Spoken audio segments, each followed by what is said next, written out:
I mean, the last time I talked, I heard about a whole Chelsea rebrand. But if you guys want to go back to your slutty ways, going through managers, wow. Let Betis speak on it. He didn't pin out themselves now. Be true, Vedas. Did you know how many times I cried? You know how many times I cried, bro? Every time I see Nagelsmann coaching, you can't call this team a golden generation. There's nothing. I was asked, what is a register? I swear he said someone. No way. I knew it. Once is an anomaly, twice a coincidence, 3 times is a pattern, 4 times is juju. That's my saying. So I'm sorry. It's witchcraft is happening. I want to apologize. So this is my apology to people. I'm a bad YouTuber. I'm a really bad YouTuber. And there's a reason why I'm not one of the biggest YouTubers out there, because I'm a very emotional guy. I read some comments and people said that I would love your content, but you bald prick, I can't hear anything you're saying. And for that, I apologize. When you've been in the desert and haven't had any water for ages, you get excited. So my apologies, because that reaction video was months of pain, abuse, insult, and I just had to react. So again, that is what you call raw emotion. But I apologize. So if any of you saw that and had a wrong idea about me, I apologize. This live show, I promise you I'll be much more intelligible, because there are 2 individuals on this freaking panel whom I need to talk to. Because there are 2 individuals who have been the bane of my existence. Oh, sorry.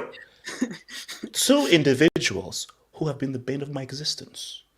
And these 2 individuals, they will stand up in the witness stand and they will explain themselves. Because guys, we're going to talk. So guys, let me tell you what's on the show. Guys, like the vid. Subscribe. I bought drinks. It's Bailey's. Cut the check. Bailey's. Cut the check. So let me tell you what's going to be on the show. We're going to have like a Felix thing. And Paul, I'm going to need your help, because Paul, I'm going to go bilingual. Because you know what? So I'm going to go bilingual. So Paul, Paul, you're going to work for the UN. See, on this thing, you're going to work for the UN, because guys, Paul, I'm going to be asking you for Spanish translation, because guys, I'm going Spanish. I'm going to the Spanish. I'm going to be an Inquisition boy. I'm going to the Inquisition. So Paul, Paul, be prepared to translate. Translate to me. So it is shush. No. Shush. This is me. Okay, this is me. So we're going to have like a Felix masterclass. I'll talk about Barcelona, because we're going to talk about how 3 guys performed a colo in quick succession, and how I'm not going to have to develop more adoption papers on the websites, because I think new adoptions have come through.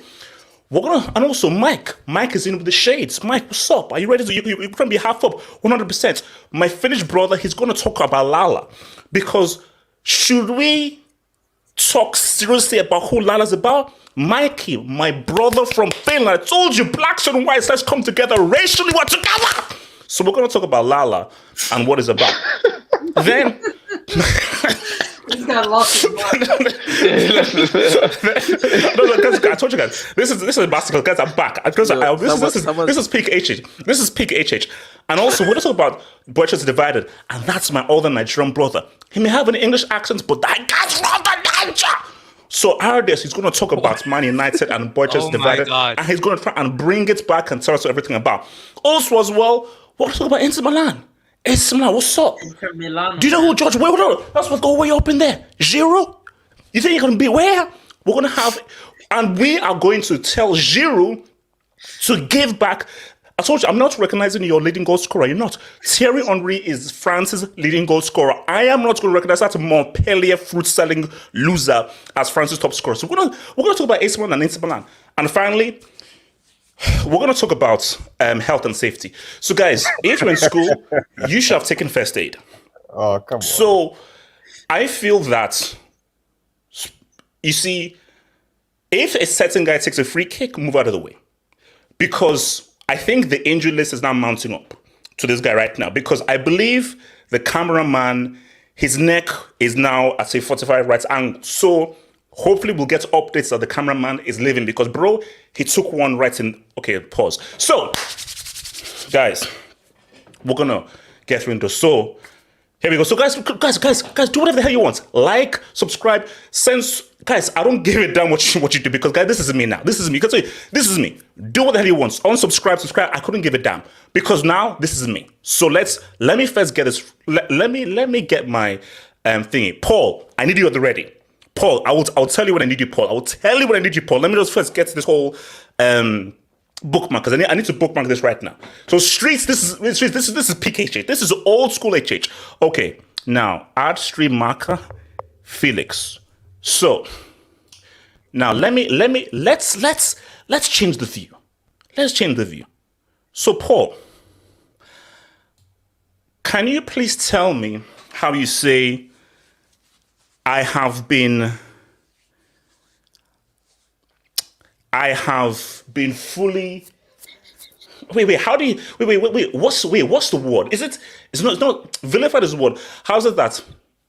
No, how do you say my views have been justified in Spanish? How do you say my views have been justified in Spanish?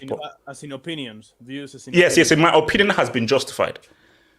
Mis opiniones han sido justificadas. Okay. I know what Mike, that was right. Mike, at least give me a chance. Mike, at least give me a chance to say, okay, so Paul, can you just say that's like a little bit slowly or something? Because I don't want to look like a complete idiot. 7 minutes, 45 seconds. Okay, I got it. Okay, so Paul, so how do you say, just say a bit slowly? Mis Me. opiniones. Mi opiniones. Mis opiniones Mis opiniones. And sido silo. sido Sido. justificadas. Las justificadas. Mis You know what? opiniones- Las justificadas. That's one good rule. Guys, I need hashtags. Hashtag las justificadas. Las justificadas. Las justificadas. Caras. You're a Boston man. He's jinxing your club. But Because my thing is this. Guys, you see, and also remember, Paul has been with me. So Paul, you're in the trenches with me, because Paul has been this with me. Because because Paul says something, because Paul said it once that Paul said, look, half up. Give me an early ticket. I said, Paul, why? Paul said, do you value your life? If you value your life, you better give me that damn ticket. So basically, Paul threatened my life. I was scared. I said, what the hell? Damn, this is real. So I eventually gave Paul, because I didn't want to really, I don't want to risk my life, because my okay, sorry, my mom really, she likes me, because I'm a last born. So, guys, see what Felix did, that was a performance to remind people, because Felix, he called me like last night. Felix said, like, this Zeman and Casey, who are there? I said, look, they're just a bunch of haters. And Felix said to me that, but what do they have against me?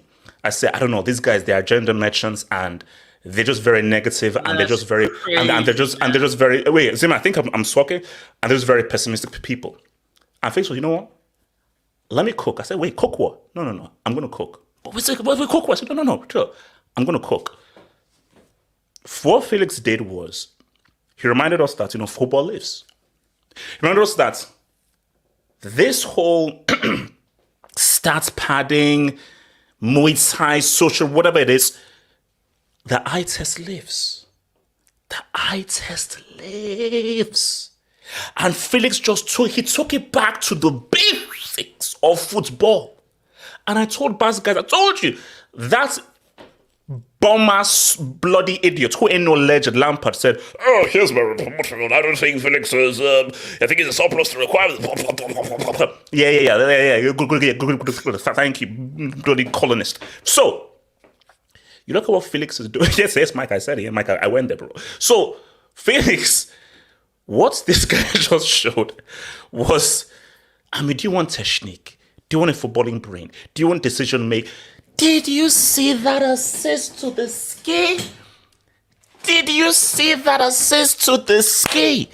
Guys, did you see that assist to the ski? Are you on your It wasn't. Did you It see wasn't that an assist assist. to It the wasn't ski? an assist. He Did you didn't see that touch the assist ball, to so it was. He didn't touch the No, ball, so it wasn't an Papa. assist. Kenny, that's so beautiful. He had an assist without touching the ball. Do you know how crazy that is? How do you assist without even touching the ball? See, that's what you call a psychological assist. can. That's a psychological assist. So my thing is that it is quite scary. Well, you know what? So basically, so again, this is just for the people who said that they couldn't hear what I was saying. Let me just do this very slowly so you can hear what I'm saying. What Joao Felix showed was football lives. And what I have been saying about Felix all these past months, which is that he passes the eye test, he scores high on the eye test, if he is in a team that is on his same wavelength, that has the same energy and vibe as him, he will cook. That wasn't the case at Atletico. That wasn't the case at Chelsea. At Barcelona, when you have ballers like a Cancelo, like a Yamal and so forth, he will cook. Is that eligible for you? Paul, Wait, hold up. So you're saying he's a system merchant then or something? Paul, I think El Professor has the mic. All we're saying is that ballers, when they are around other ballers, things are beautiful. That's all we're saying. It's all we're saying. It's all we're saying. That's what we're saying, RDS. For example, that's why even if you brought, I don't know, Rashford, for example, around other great players, he wouldn't work. He wouldn't work as well because he's not a baller. RDS. It's true. All these players. So Lewandowski was a trash player. This is gonna be the most shameless stream ever. Lewandowski was a trash player. Ferran Torres This might was be a the trash most player. shameless stream ever. But like, all of a sudden now Barcelona are full of ballers. Wow. This is crazy. This is what I mean, bro. This is like, Paul, keep cooking. Paul, keep cooking. this is like the Don't that dance goes worry. back decades. I also have a receipt for later, but don't worry. So I have for everyone. Paul, keep cooking. Paul, keep cooking. It is true that Joao always starts very good in the teams we go. That's true.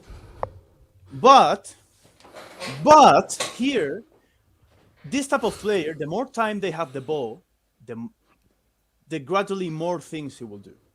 That's something that didn't happen at Atletico. That's something that did not happen at Chelsea. And that's something that can happen at Barcelona. He has Lewandowski, a killer 9. He now has fullbacks. That team has fullbacks now with Cancelo. So I'm just saying. Mm-hmm. But I always agreed on one thing on HH, even though a lot of times I have disagreed. It's just the eye test. When you see a player, you see how someone moves. Of course, they can have a bad attitude. Let's see if Felix keeps it up. But you just see a player and you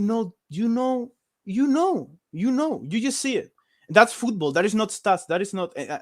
Everyone has experienced that sometimes. So at some moment, everyone has seen a player where they see it and they see, nah, this guy has something. So whether you agree or disagree, everyone has experienced the eye test. I just want to say that.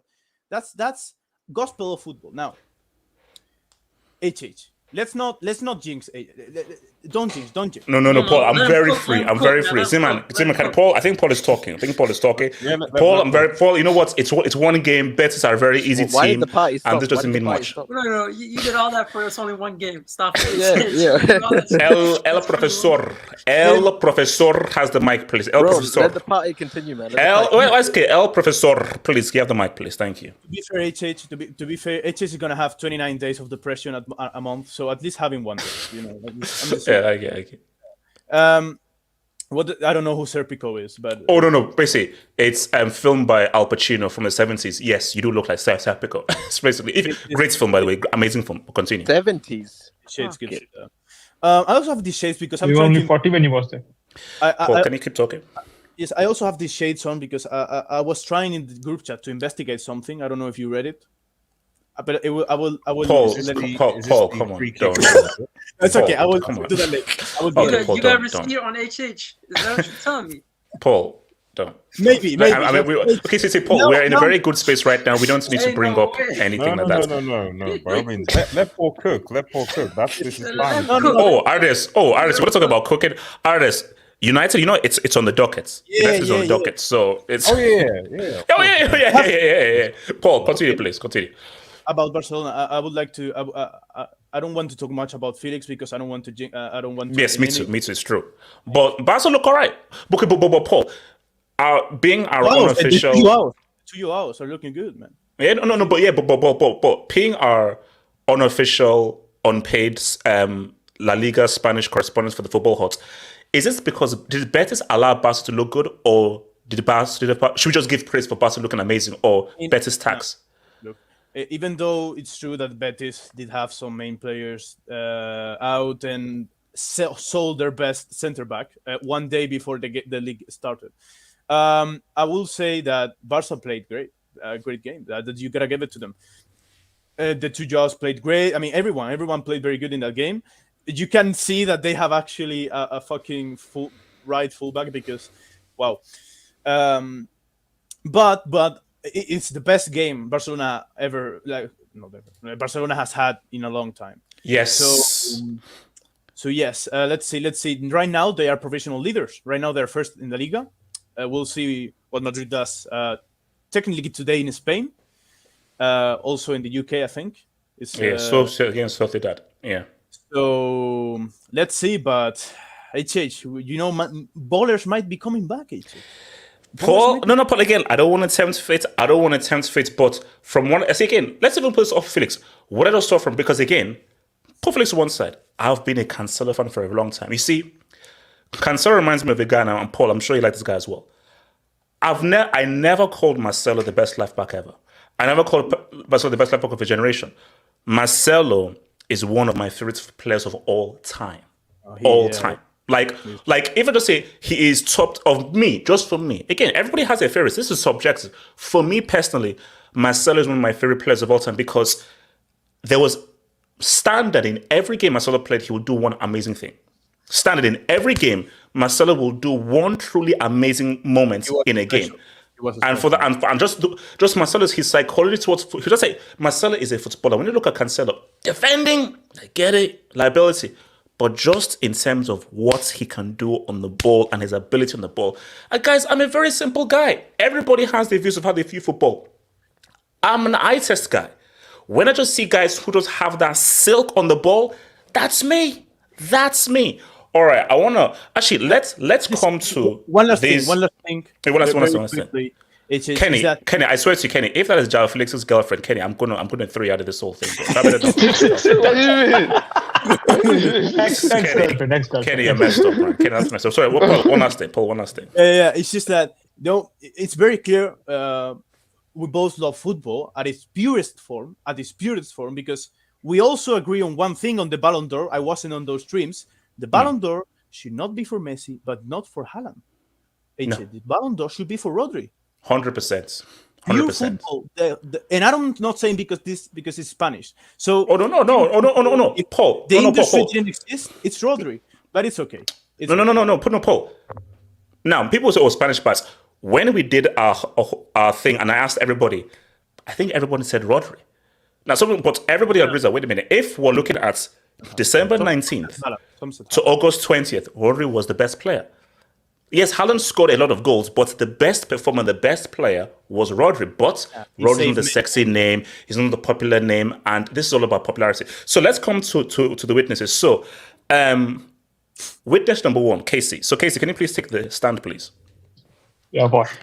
So, put your hand on the board. Say, I swear to tell the truth, the whole truth, so help me. I mean, choose God. Yeah, I don't believe in God. Or what? Okay. Okay. Say that I tell the whole truth, so help me, Starfield. No. Well, ask the question, Hamu. I know what you're trying to do. Okay, so Casey. Swear on the grass you bought, Casey. That's long. Okay, got it. So, okay, Casey. Do you now agree with me and Paul that Felix is only trying to bring Lala back? Well, it's only one game. Let's see what he does across the season. I knew he was going to say this, so let me just try and deal with him now. So, Casey, your thoughts on Felix's performance today against Real Betis in the La Liga game? He was good, but there's still things in his game. There's still things in his game. He doesn't release the ball early on. He just dribbles for no reason sometimes. But it was still a very good performance without doubt. But it's again one game only, Habo. Against Betis. No, Casey. I know it's one game, but Casey, none of us is Nostradamus. For this game, what do you give his performance out of 10? 9 out of 10. Yeah. Okay, Casey. Okay, Casey, I can work with that. Based on how much I can work with that. Now, Zeman, can you please take to the stand, please? Oh my God, man! I'm not doing this. I swear thing, bro. Just tell me the question. I don't know what you're gonna ask. Okay, good. Okay, so Zeman, my first thing. No, okay, Zeman, my first thing is because Zeman, you're enemy number one. So thoughts on Felix's performance for Barcelona against Real Betis in La Liga? No, I'll say this: he was our best performing attacker. I'm fair with my judgment. I'm not out here just saying shit just to say stuff. But my criticism still stays. I'm not gonna all of a sudden change 4 seasons because of one game against Real Betis. What do you give his performance out of 10? What do you give his performance out of 10 in this game? If I'm gonna keep it real, aside from the things I've said previously in Discord that Casey could attest to, I would say he had a 8.5 and 9 because he was definitely one of our best performers. I thought everyone in our team performed well. If I'm keeping it real. If I'm being real, everyone in our team performed well. But Felix was one of the best performers.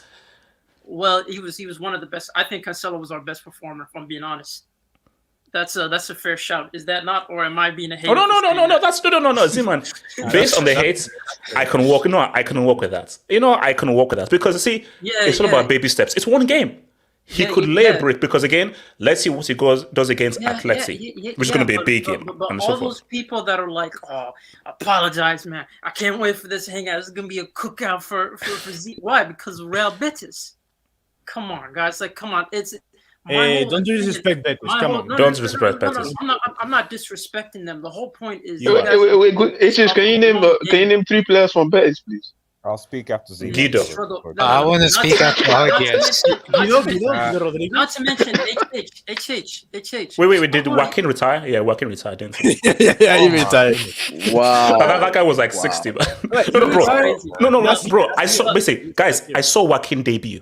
That's how old Joaquin is. I literally saw when he That's how old you saw Pele debut. You saw Pele debut, so I mean, there's nothing in that. Yeah. Am I again going back to?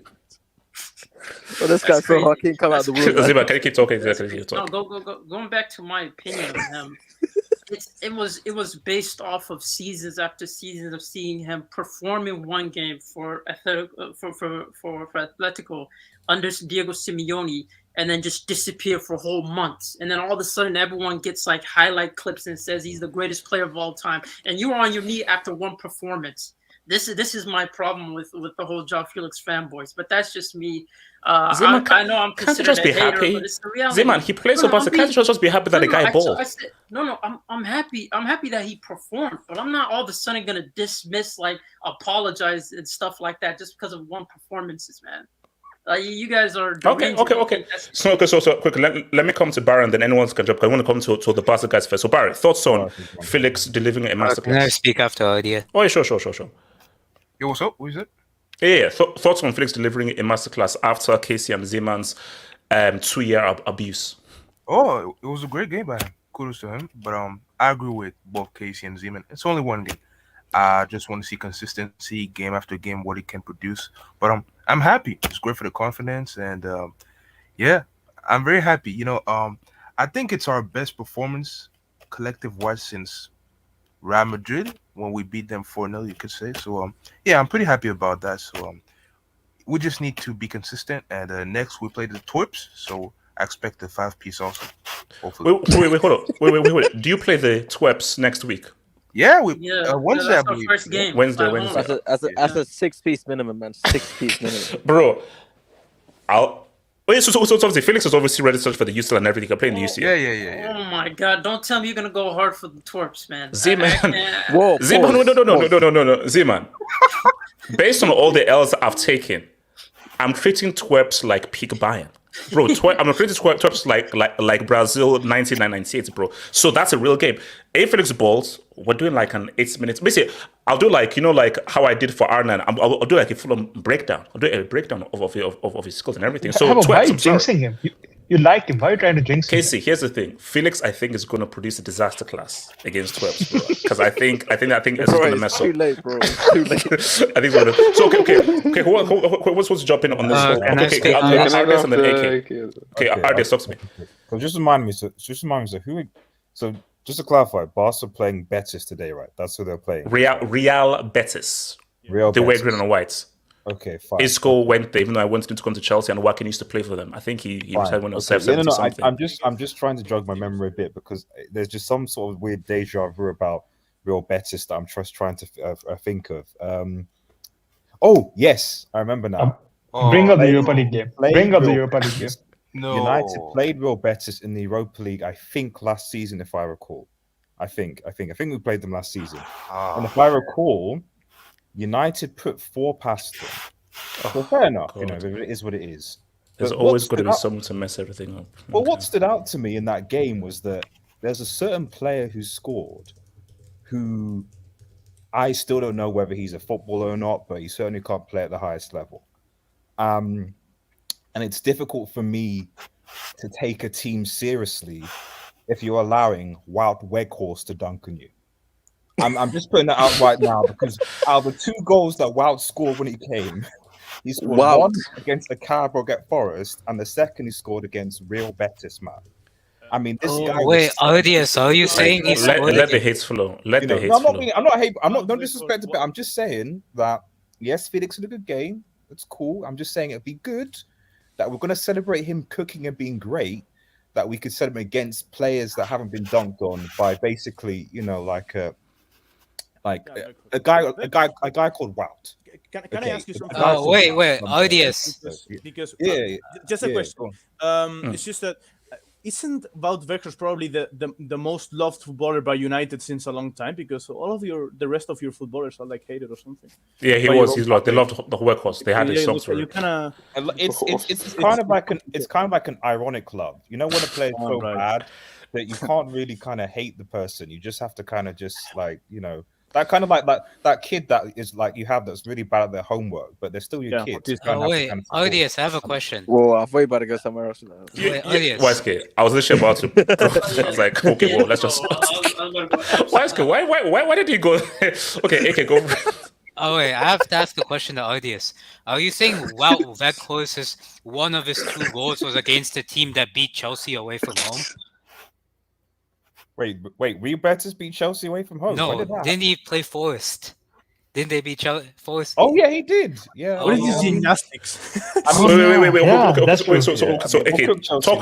So talk on Felix and Barca because I need to talk about Lala and Boychester. I'll be honest, HH, today you won. Today was the first day of probably a year and a half that you've actually had a W. So congratulations on that. Yeah, I thought he was good today. I thought he played. I didn't watch the entire game, but I watched the highlights, and he had some good moments. He was influencing himself on the game. And both have a good squad going on. There are a couple of very good players. They have, they can score goals. I don't know about defense because I don't trust Cancelo defensively, but that comes when it comes. They're doing well. That's all I can't say anything more. Michael kind of looks like Keanu Reeves in the first Matrix. Can I speak on Phoenix? Oh, that's right. Yeah, Mike. He doesn't look a bit like Neo. Yeah, Kenny, talk to me. Nah, he had a good game. Even though the first goal was, Kenny, your legend said that he was surplus to requirements at Chelsea. So, which he was. But let's be like H. You need to show. You did the same thing last year when you had a few good games, and then we know what happened. So let's chill with it. He had a very good game.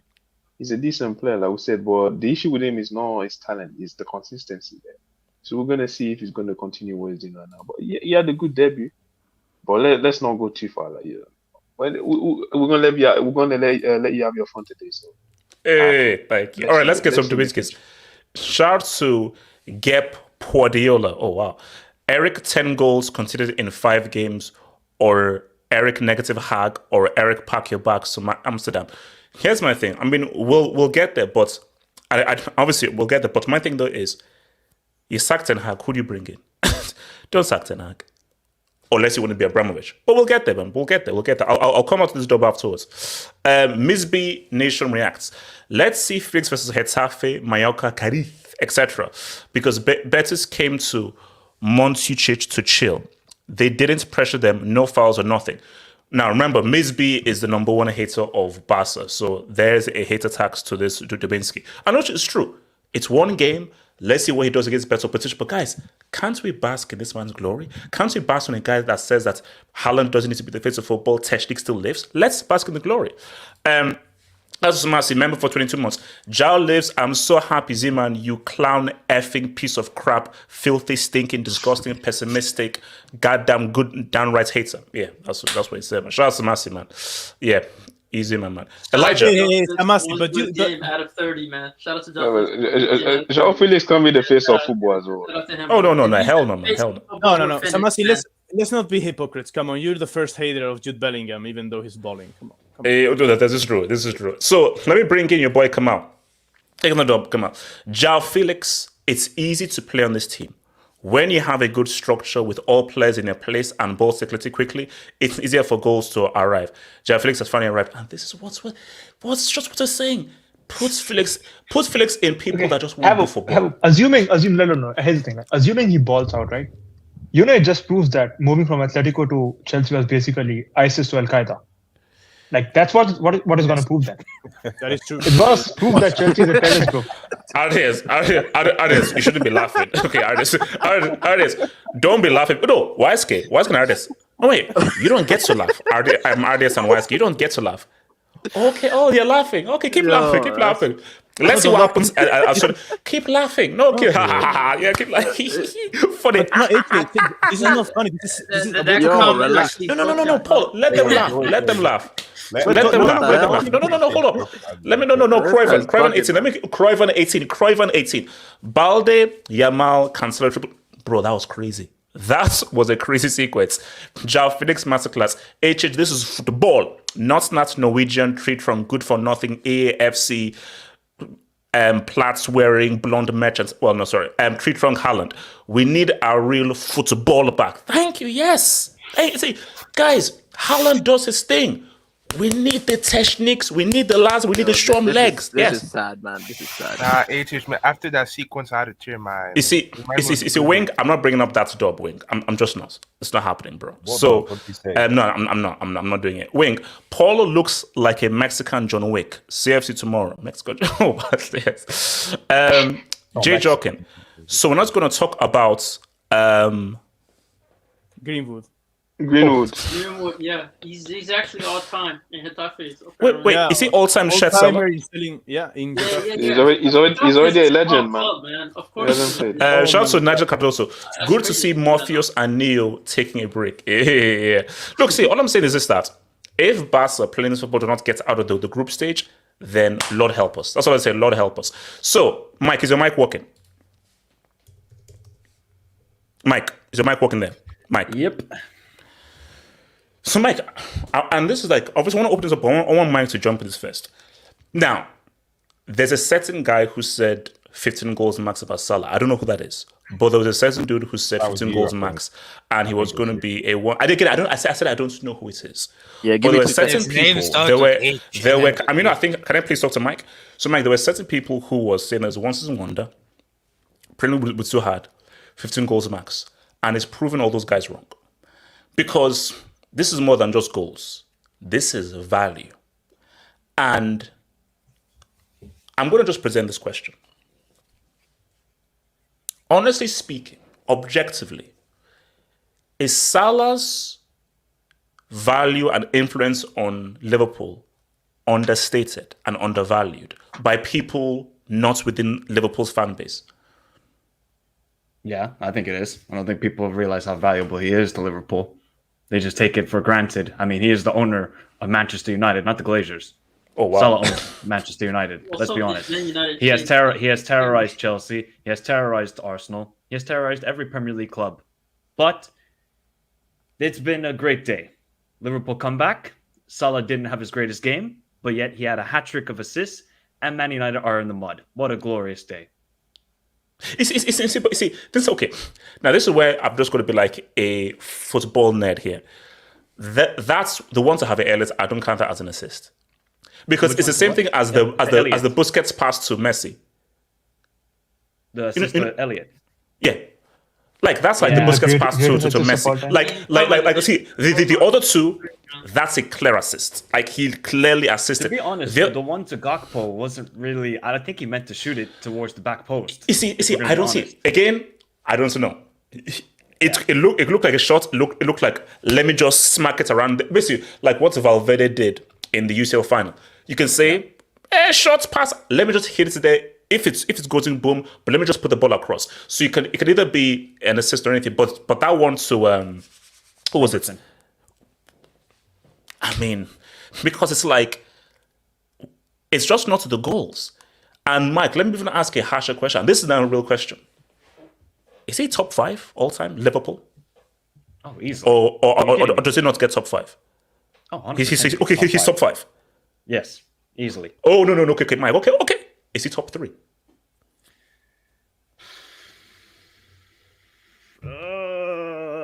See, now I want to say, because this is what I'm gonna streets as well. Is Salah now top 3 all time for Liverpool?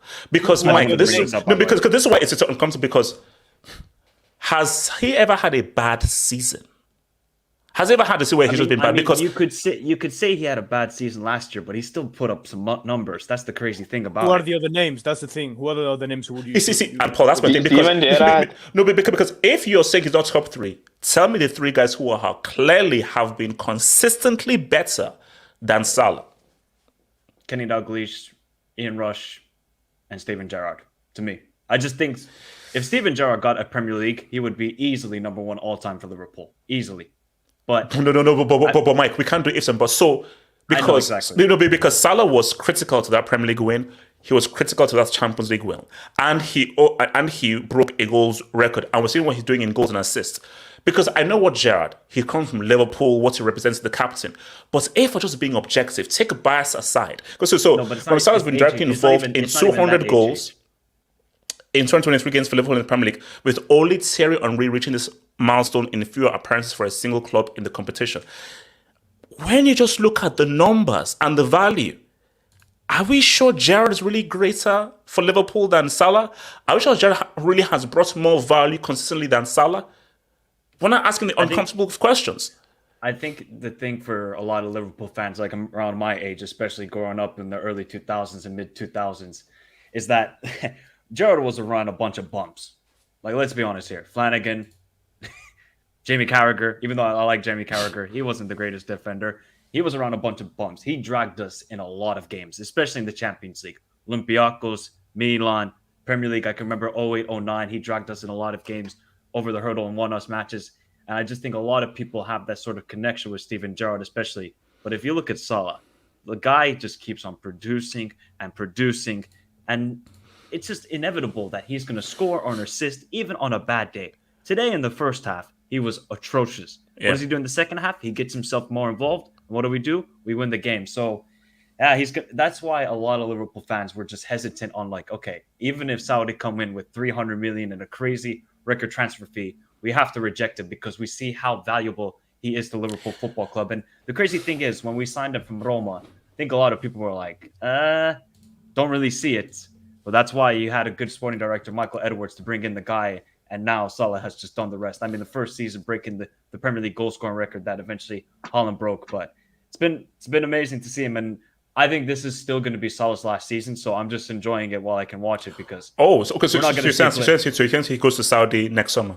Yeah, I think he'll go to Saudi next summer unless he gets a crazy pay rise. But I doubt Liverpool are going to do that with the owners we got. So he's a machine, man. He's just an absolute machine. He just keeps on producing every moment. Yes, of course, you can talk about Champions League finals against Real Madrid where he talked about getting revenge, didn't do it. But other than that, I mean, the guy keeps on producing. I remember the 18-19 season when he scored that ridiculous goal against Chelsea. Just the array of goals he has for us, it's just unbelievable. And no doubt he will be a top 5 Liverpool player of all time. Some people might have him first. Some people might have him 5th. It just depends on how much of a legacy he will have. So just got to enjoy it, Liverpool fans, because he's not going to be here for long.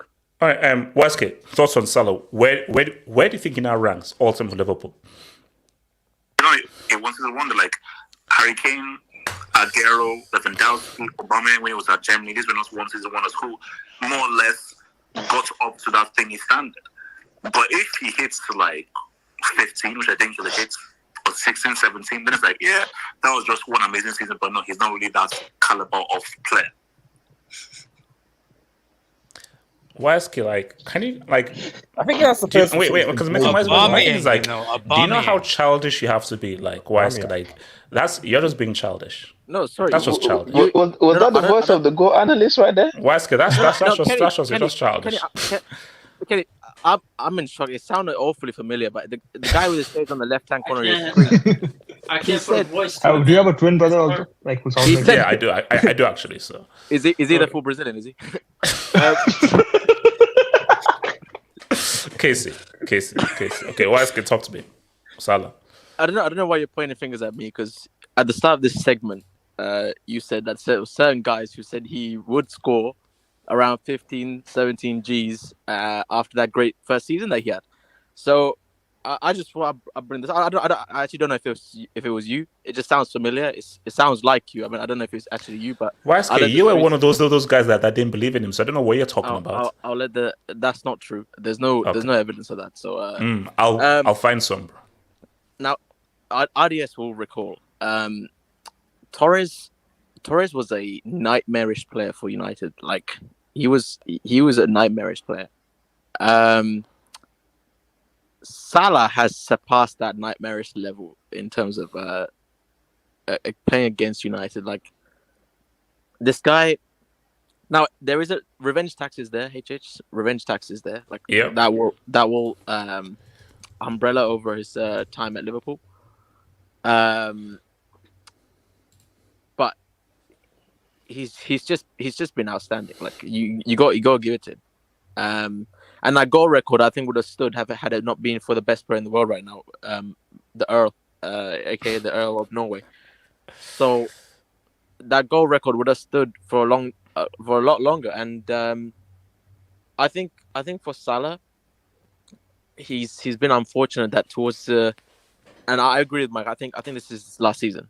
I think he'll be in Saudi next season. I think it's just been unfortunate for him that the teams in the past 2-3 seasons hasn't exactly been up to par like the way it should have been to cater to more towards him.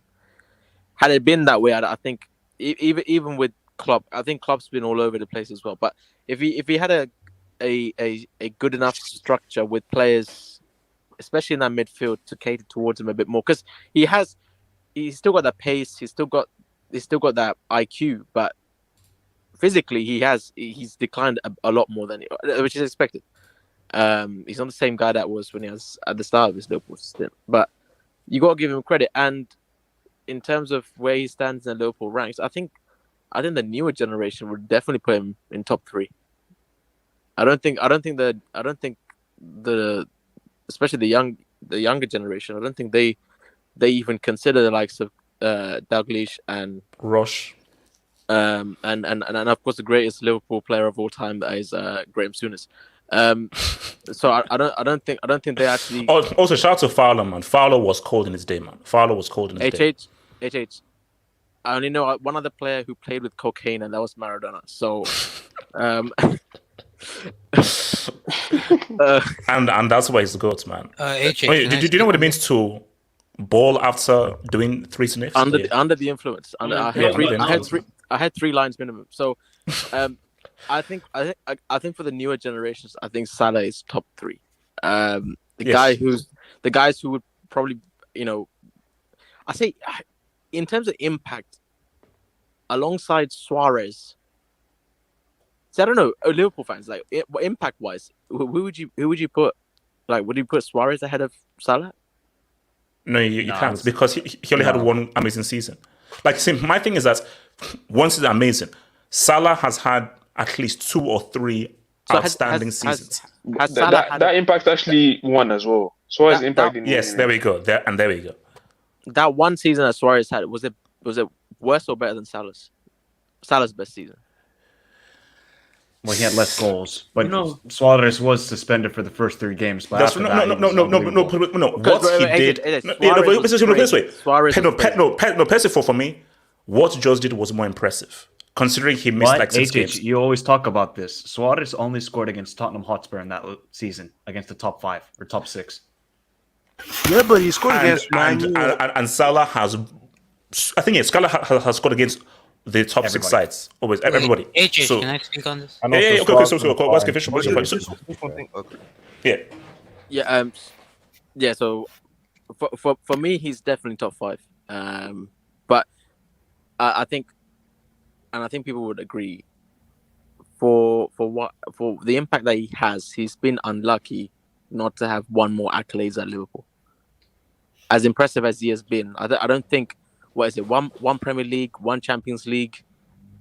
Did they win a Karabuki or Karabuki, FA Cup? Thanks to Mason Mount. Karabuki. Thanks to Mason Mount. But there's a tax on that though. They faced Chelsea in both finals, right? There is a tax. No. They faced Mason Mount. So there you go. So I think he not. I can't say underachieved, but he should have. He should have. The accolade should have been a lot. Okay, but do you think he's underappreciated? Do we think people actually underappreciate him? That he's not given the credit he deserves? I don't think people underappreciate him for what he is. Like, he's not. Like, he's a world class player, but I don't. What do you mean by underappreciated? Do you mean like? Does he get his just dues based on just how valuable he is to Liverpool? Yeah, bro. Premier League. I mean, in the Premier League bubble, yeah, I think he does. The lot of pundits that you speak to would point to him as one of the greatest. If some of them even say he is the greatest Premier League player. Do they? No. I've never heard that. And that's my point. I think Salah should be in the conversation. He not says, but I think he should be in the conversation as one of the greatest Premier League players. He isn't. But should be in the convo. But I don't think he's even been put in the convo. What do you think is like top 10, top 5? Well, Salah. You could make an argument for top 10. Is he top 5? Okay, let's think. But I mean, greatest. Okay, no. Okay, so top 5, no. Top 10, yes, for sure. Top 10 for sure. Wait, top 5, okay. No. No, it can't be top 5. YSK, I can name 5 greater guys. Who are you guys top 5 in Premier League history? What's your top 5 in church? Go ahead, name them. You have. Okay, so you have Henry. Don't say Hazard. Why I'm actually waiting for him. Wow. Okay. So you have Henry. You have to put Shearer. You've got to put Shearer. Rooney. Of course, you got to put. You got to put Rooney. What about you hate him, but you might have to put Lampard. He's a bigger. Lampard has to be there. Like, for what he did as a midfielder. This is prime hating. This is prime hating. You know what's wild? HH was the same person that was talking the most smack about Lampard's legacy, and now he's like, you have to put No. But do you know what's funny? Now I'm naming those names. Salah could sneak in. No. Because like if we say so we're saying Henry, we're saying Rooney. Are we going to Cristiano did not spend enough time there. Oh my! No, still, yeah. You can't. You see, if Cristiano spends longer, he be the greatest Premier League player of all time. Sniff the Ballon d'Or in that league. He stayed like 6-7 years. That's the same as Salah. AJ, can I speak on this? Okay, Kenny. In those 6-7 years, are you saying that he was as consistently good in those 6-7 years as Salah has been? Yes. Cristiano only has scored. No, in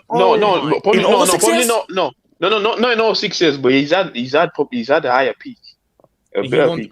Bro, Salah came into this Liverpool team in its peak.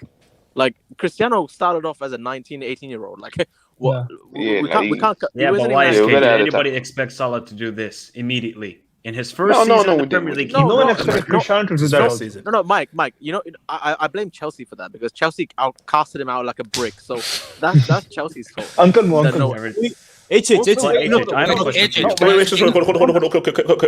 and then AK. So Paul, what are you saying? Paul, what are you saying? No, we're not talking about Cantona, for example.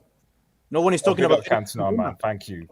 Shout out. You see, Cantona top 5. To be honest, are we talking about EPL era? Is he?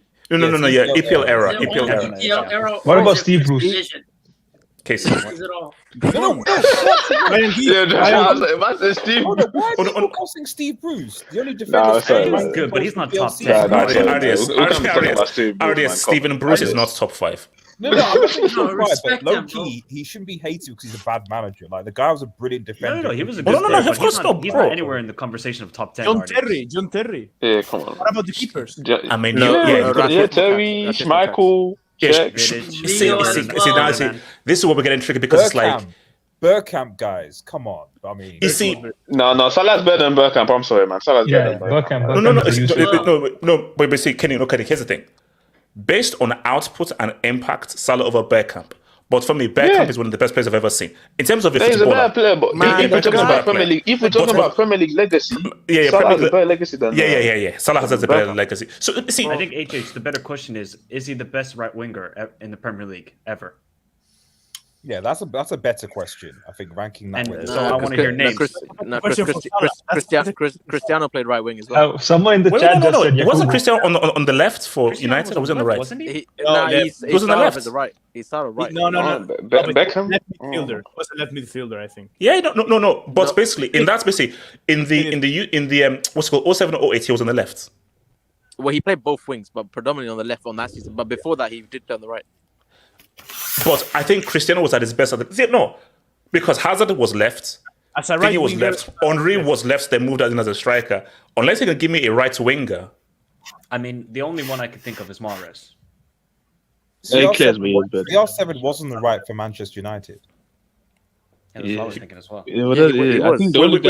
But was he on the right throughout? The problem is before teams weren't used to play this kind of wingers. 4-4-2. Yeah. Midfielder. So it was more right. It was 4 midfielders, so it was a right mid. Kind of played in left midfielder actually. Yeah. So he was like a wide midfielder more than a winger. Yeah. Oh, okay. What's it called? AK, talk to me. I mean, I think we can say for me he's the best right winger the Premier League's ever seen. I put him above CR7. I'm not even sure. Wait, you mean in the Premier League? Mm-hmm. Actually, no, wait, not CR7. I put him over Giggs as a right winger. What? But Giggs was left though. Yeah. Giggs played on the right as well, didn't he? No, RDS Wise. No, it was Beckham. No. He was basically this was back in the winger days. He was like he was an orthodox winger. Never mind. Midfield as well. So. Never mind. Yeah, he is. Salah's probably the best right winger the Premier League's ever seen. I think. Yeah. I mean, because if we're accepting that Cristiano predominantly had his best seasons on the left. It is difficult because with the concept of wingers as traditional hasn't really been. Yeah, because he see Salah is an inside forward, not a winger. Would you argue that I say maybe from Bale Spurs era, that's when wingers started to become a thing in the Premier League? So it's probably like late it's like 2008-9 ish sort of time is when the concept of wingers kind of before Yeah, that. no, because it's true.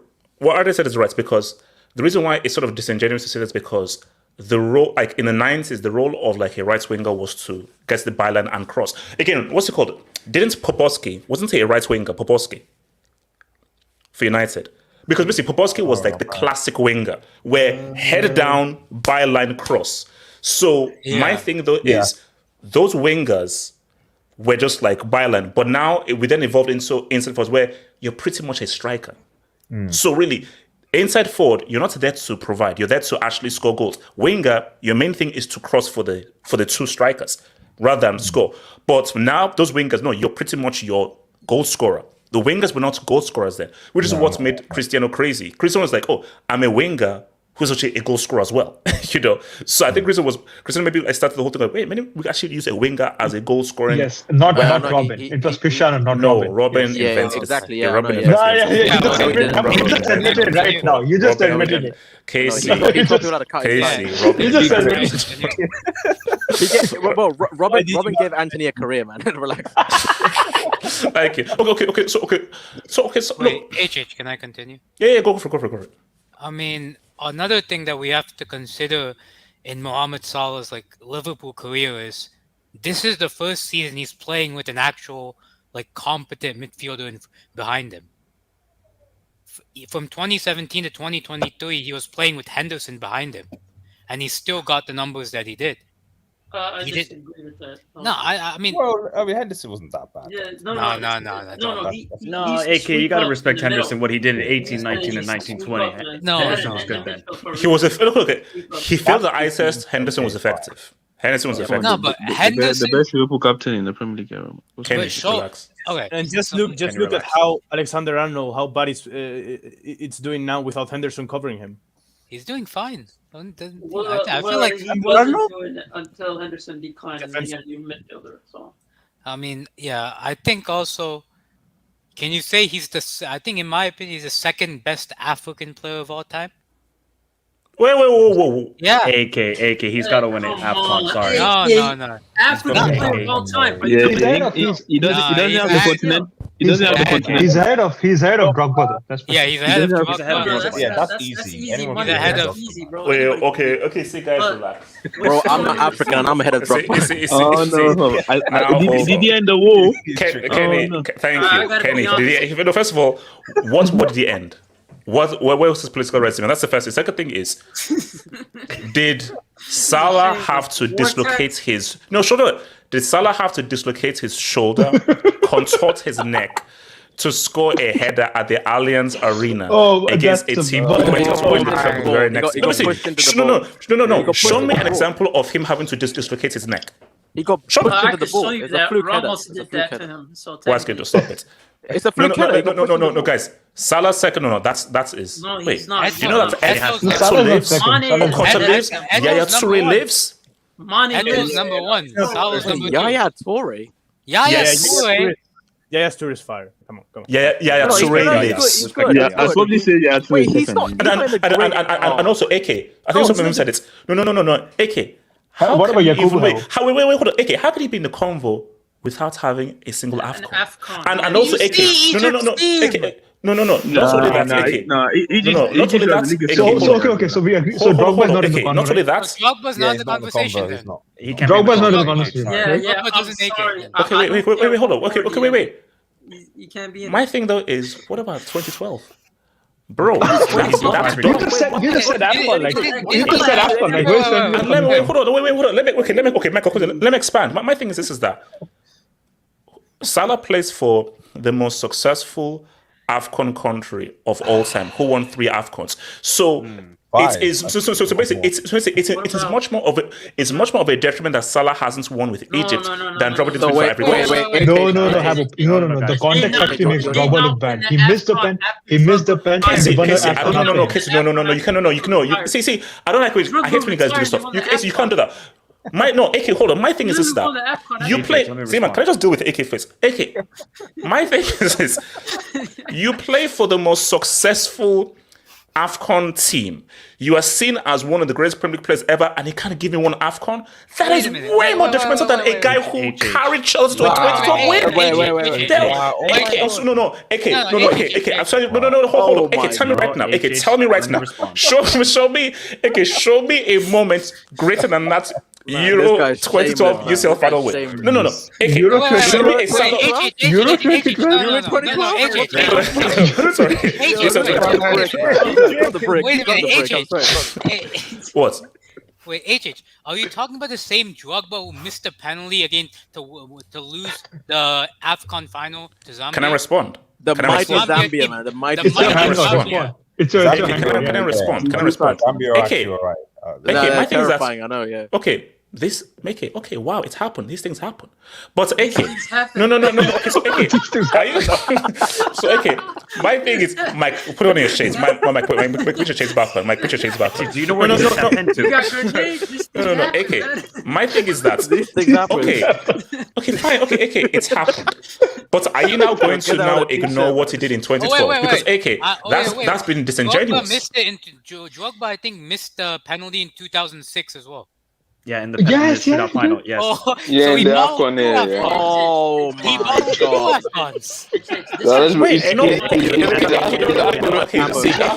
His AFCON resume is ridiculous. What you're doing is ridiculous. Okay.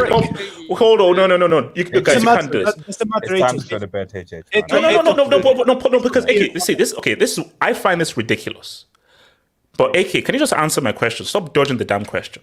Okay, can you give me a Salah moment that was greater than what Drogba did in that UCL 2012 final? I'll wait. What do you mean? Penalty against Spurs. He scored a UCL final goal. A penalty? No, penalty, come on. A penalty? It's very hard for Drogba. Hold on. A penalty that he didn't win. A penalty that he didn't win. You see, I can't believe this guy. This was supposed to be a Salah appreciation. You've now turned this into an argument right now. AK, well done. Well done, AK, well done. Now. Okay, Mike, talk to me. Mike. Okay, thank you. So first off, if Salah does win the next AFCON, which is in about 4 months' time, then I think he's in the conversation top 5 or top 3 African players of all time. Yes. Do we all agree? Okay, cool. Yes. Now, with you and Drogba and this Ivory Coast thing, because I need to go back to this quickly because everybody was talking. Do we not forget that Ivory Coast team, the golden generation? Exactly. Yaya Toure, Jorginho, all of these guys. Zambia, really? Zambia. Just one AFCON. Mike, can I? This isn't Mike, can I? Wait, hold on. Mike. You know how many Mike. Salah has to win the next AFCON. He has lost in 2 finals. Yeah. That's not a good resume. No. And I know, okay, we can say, oh, look at his team and this sort of stuff. It's not the same Egyptian team. Let's be honest. In Egypt, you're recognized about how many AFCONs you have, not how many finals you've been to. You better win one AFCON, Salah. And also not qualifying for the Okay, Mike. Okay, guys, okay. You see, I don't even know why we're doing this, but fine, we're here now. Oh, dear. Okay. I get it. It was a pretty good Ivory Coast team. I get it. Like these things pretty good. Pretty good. Let's be real. That's your mic. As soon as you're done, Somebody bring up the 11. I'm bringing up the 11. Don't worry, people. No, that is CS team. Mike, I'm not. Mike, I won't share it. Mike, but I'm not going to share it. Okay. So, all right. So, guys. Okay, it was a golden generation. I want to see the Avengers of Zambia. Wait, hold up. So what are we trying to say here? So Drogba is a bomb. Okay, what are you trying to say right now? He's not a bomb. He's top what is he right now? Okay, he missed a penalty. He's not bum. He's not bum. So what is he? No, it's not a bomb. No, bro. Obviously he's top 5. He's top 5. But if we're being real, you're going to hold that against him? No. Obviously not your criteria. No, if we use your criteria, it's top 5. But if someone said Salah is a better African player than Joe, I wouldn't be mad. There's an argument to be had. Okay. So Kenny, as of right now, you're putting Salah above Drogba. Where I won't because I won't because now I'm a Chelsea fan. I won't. But if someone comes to me, but if someone comes to me, I'm like, You wouldn't because you're a Chelsea fan. Wait, hold on. Bro, listen, he's not a bum. He's not that. I mean, Mike, I'm not sharing that screen, bro. It's so painful. No. You will share a screen. Oh, I mean, look, Mike, thank you. Thank you. Wait, who the hell is Goso? I don't know who the hell Goso is. Let's take this into account. That goalkeeper was above. I ain't gonna lie. Wait, hold up. Wait, so we're repping Barry White. Wait, can you scroll down to? Can you? We're repping Barry White. We're repping a singer. They had a damn like bloody like romantic singer in goal. So Wait, Mike. Pretty good songs. Katongo is a baller. Relax. Katongo is a baller. What about Lungu, HH? What about Lungu on the right? YSK, I'm going to book you, bro. YSK, I'll book you. No, but YSK, don't say it like that. Don't say it like that. The manager was the manager was really good. Yeah, he was good. He was good. What about the goo, man? The goo. The lung. Okay, no. See, but okay. AFCON in general is very key. Salah wins that AFCON, balls out. One of the best players. I think we have a very serious convo. Well, put it this way. I don't think there's anything Salah can do that can surpass Eto'o. Nothing. That's what he can do. Yeah, he can't, bro. Eto'o's No. Eto'o can't. Let's see. There's nothing Salah with the rest of career that Salah has. Nothing that Salah can do that can surpass Eto'o. So it's Drogba's legacy. Wait, hold on, Ziman. I was gonna ask you, right? With all this being said, like Drogba, his international team winning it after he retired, things like this happen. These things happen. As you would say. Yeah, hashtag these things happen. Hashtag these things happen.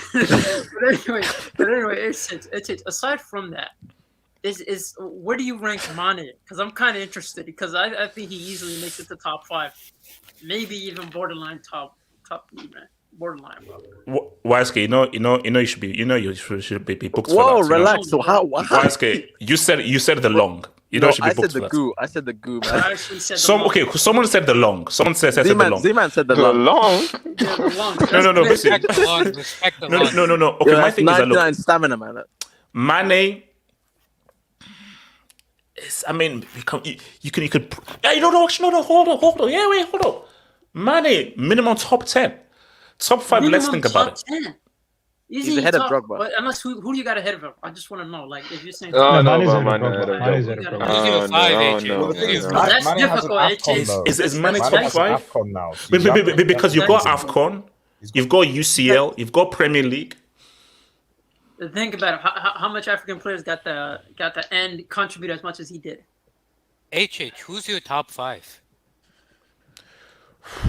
Okay, what's the criteria? Okay, what's the criteria? Oh my God! What the hell? We just spent 15 minutes discussing the criteria. Yeah, come on. You gotta put JJ. No, you're putting. No, because I'm sorry. No. I will not name myself up because if Okocha ain't top 5, then I'm not doing it. Wait. Let's build. Because my thing is that Weah has to be there.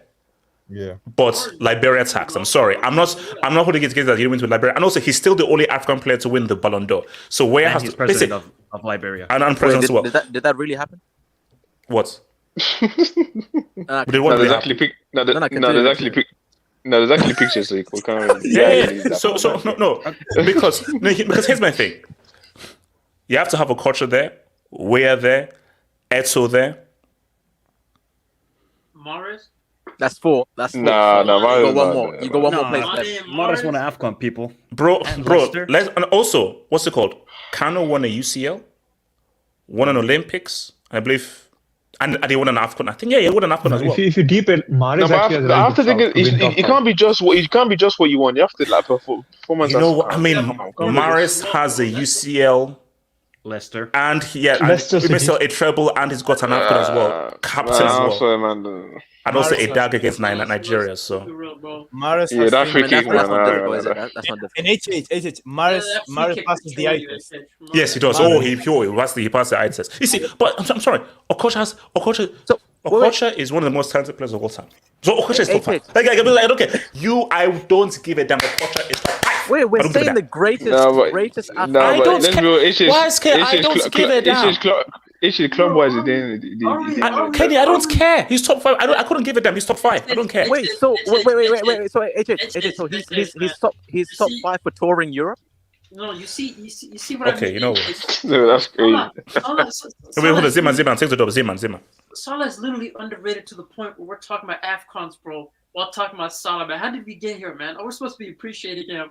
Like, I'm gonna keep it real, bro. You know what? HH, you actually underrate his technical ability. I remember we used to do that, bro. Before he I've underrated Salah.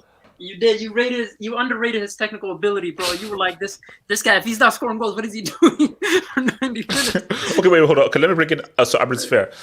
Salah had to be world class for 5 seasons to get 300k. Sancho got 300k based on his passport, and Mount got 250k, giving guys everything for doing nothing. No, look, it's no. He's not wrong. He's not wrong. He's not wrong because my thing is that Salah he earned that wage. Like him getting 300, he fully earned that wage.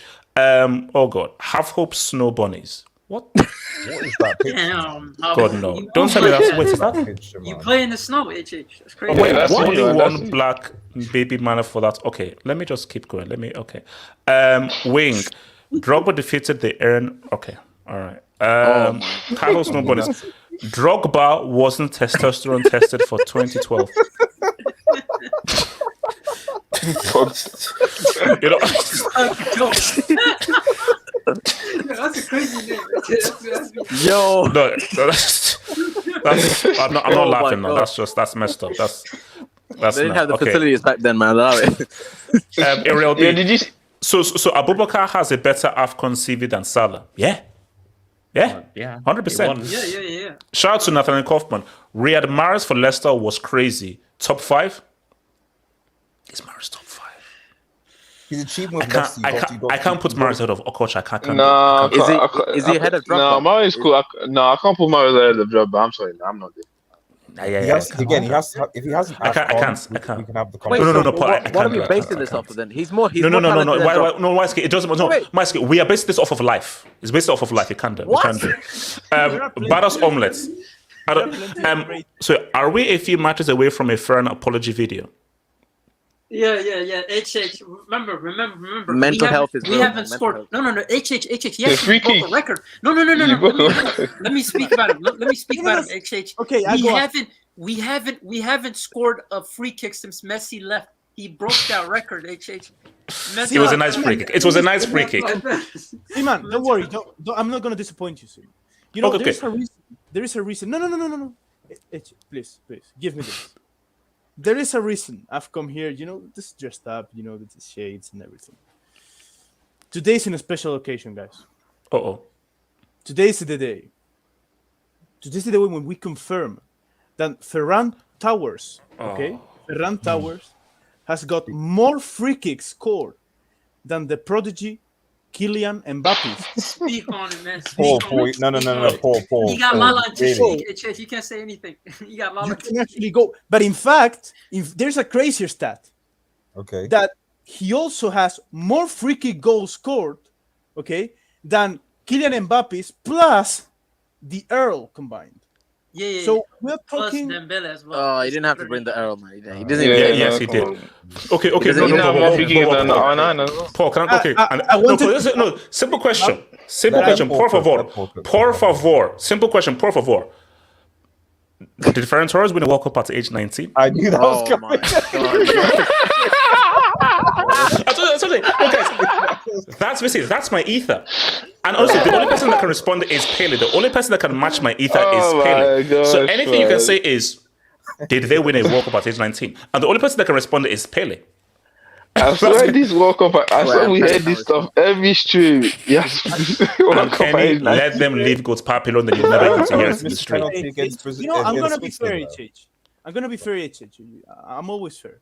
Yes. To be fair, Ferran Torres being much worse than Mbappe, he's in a better team. So I don't know. Look, all I'm saying is that when Mbappe masses the free kick, you guys have to worry. Mbappe scored 2 goals against Lens and still lost. That's true. Because It was LSG is Nice. It trash. was Nice. LSG is trash. It was Okay, Nice. okay. Shout out to Tim. It was nice biscuits. Team RR. Why wasn't Hezbollah in the match today when they smoked Inter Miami 5-2? What the hell? He wasn't injured. Oh, hold. Oh my god. They played on artificial turf. That's why. That's crazy. Oh my god. So they're Statistically, saying, Dawkins off much like he did at PSG. Now, Messi's guys, dodging the hold smoke on. in How much the- we want to bet that this guy is a Cristiano fan? That's the first thing. Second thing is, guys, shout out to the Discord. Messi is a soccer dad now. Bro, the guy was in shorts, shirts, without his coconut drink from Uruguay or whatsoever, watching his son play in Florida. Because his son is for the Inter Miami Youth Academy. Bro, he's chilling out. Did you see the pizza that he had? Look up the pizza, please. Look. Oh no, that for me. No, I know that pizza. I don't know. It was because I like my pizza to have more. No, shut the. No. That's autistic. That's autistic. No, I like my pizza to have a little bit of salala, man. Yeah, bro. That look way That too, wasn't a like, pizza. That was hell. That was bro, no. Satan in a pizza. Bro. Okay, wait, That hold on. look Okay, like let me bring Marcel's wife made that, bro. shout out to Hamza C. Thank you for the dub. Zidane, the goat who cooked Brazil in an 06 World Cup and is one of the greatest players of all time. Casey, you filthy stinking hater, lost back-to-back CL finals with Juve after they won it the year before he joined, but this was not yet peak Zidane. So Hamza, I don't know what's the point of this dub is. Got locked up by Paul Lambert. Hashtag these things happen. Well, no. Okay, Hamza, no, wait, hold on. Bro, you Hamza, can write a speak whole about. book with that, Okay, man. why don't you speak about his Not two-piece in Paul 98? Lambert. Why not speak about his two-piece in 90s, even though Ronaldo was the lamb. dropped up like that? And what about 06? The lamb. Next time, No, Hamza. This dub The is lamb pointless. sauce, man. Nothing you can say will denounce that Zidane is one of the greatest players of all time. And those are just facts. every single time you bring it up. Wait, hold on. Paul, this is for you, bro. Paul, this is for you. Paul, thoughts on Lamine Yamal for Spain? My thoughts are: I hope that Barcelona team doesn't play him like they did with Pedri and burn him out at the age of 21. I'm just praying. Xavi, and I don't have very high hopes because Xavi has already said that they will treat him as any other player, which scares me a lot because his body shouldn't be taking that amount. I hope he doesn't take each fucking game. Oh my god, he is very good at HH. Oh no, he's his money. But Paul, you're right though. He's 16. And but Paul, but do you know what the scary thing is? He's one of Barcelona's best players already, and he's already important for Barca at 16. So my thing though is, you're right. He shouldn't have to play so many games, specifically high-profile games at 16. But Paul, he's literally one of their best players. No, it's fine if he plays high-profile games. What I don't like him playing is consistently in all games, or at least as a starter. That's not healthy. This is why. No, he shouldn't play consistently. I agree with Paul in terms of he should get minutes here or there and not consistently rely on him. But to be honest, this is why we need Ferran to hold it down on the right hand side. We need him to hold it down. On the right Z-Man. What's No. YSK and RDS. It's now your time, please. So would like YSK and RDS to please stand up to go to the witness stand, please. And before you go, let me present things with this dub. And bless you for this dub. You see, this kind of dubs that I like. Thank you for this dub, bless you. Blaze A. HH. Remember the energy they had telling you to scroll down. YSK and obviously RDS.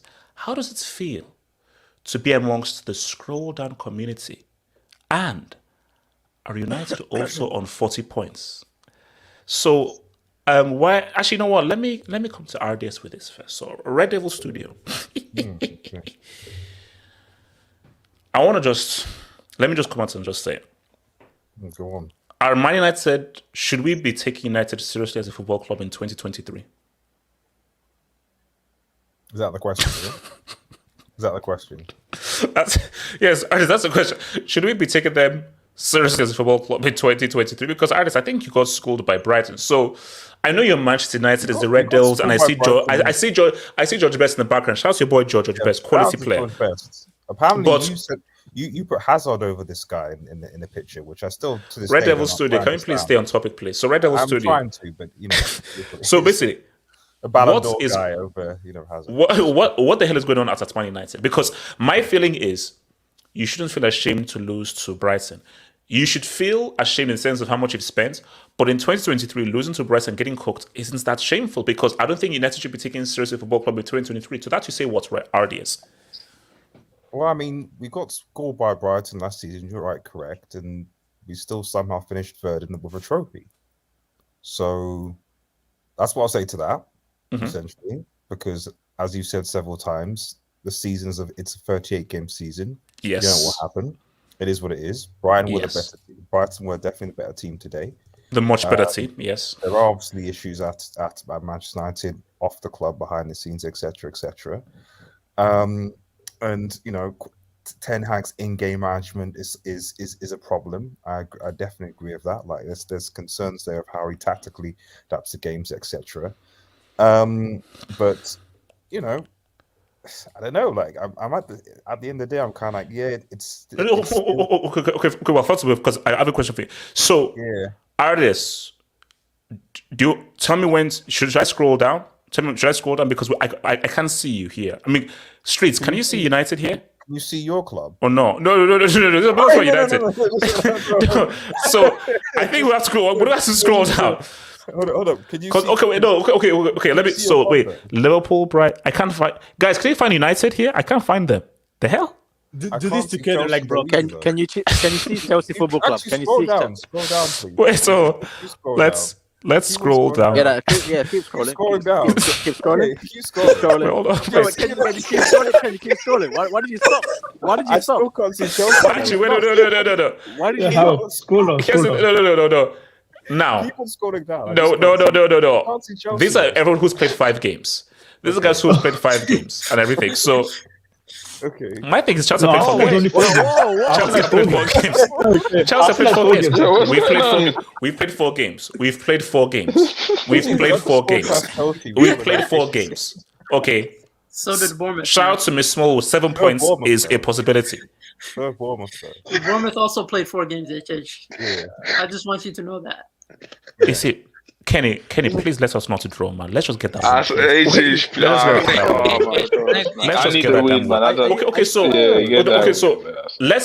You know what? Let's actually look at this properly because let's actually give this the proper way. Because I want to do it so that. Wait, hold up. There we go. Okay, hold on. All right, there we go. We can see United. No, a bit more. There we go. Okay. Beautiful. That's what we want to see. Beautiful. Yes, this is perfect. Yes, I like this. So let's have this image up. No. Artist. Let's use this image. We need a visual. So, fine. Artist, you see, I'm not with Ten Hag out. And that's not because I've hated United ever since I was a child. That's because if you sack Ten Hag, who do you bring in? So, Zoateng TV in our match reaction was like, Ten Hag out? It's horrible, Ten Hag out. And he inexplicably said, oh, bring in Scaloni and Zidane. I said, Scaloni and Zidane? Scaloni and Zidane? Are you kidding me? So, because artists, my thing is, speak to the Ten Hag out guys and say why, in my opinion, that would be a bad idea. Because you have 2 options. If you want Ten Hag out, that means you agree to the Abramovich approach, which means that you want a manager to win now. But if you don't want the Abramovich approach, you've got to see this out. And yes, as you said, and I've always said, it's 38 games. We're nowhere near even halfway through the season. So I just talk on it on the whole Ten Hag out situation. You know how reactionary people are. I mean, like even last season, I was what's the word? Ten Hag doubt in terms of what I saw, etc., etc. So, but when we came third and we won the trophy, people, even Rans, etc., included, were like, "Oh man, Eric Ten Hansberg, etc." That's the nature of Twitter now. So as soon as you get a slew of bad results, people are going to react the other way. That's just the nature of football anyway. So as it stands, even though maybe United fans aren't going to like this, United's first 5 games, it was arguably a difficult set of fixtures. You're playing Spurs and Arsenal away from home. You're playing informed Brighton side, and you've beaten the games that you were in quote supposed to win in Wolves and what was the other one? Nottingham Forest. Now, the next 4 games, at least Premier League games, the United are up against opposition that they should in theory beat. They've got a decent set of fixtures before they face City at home.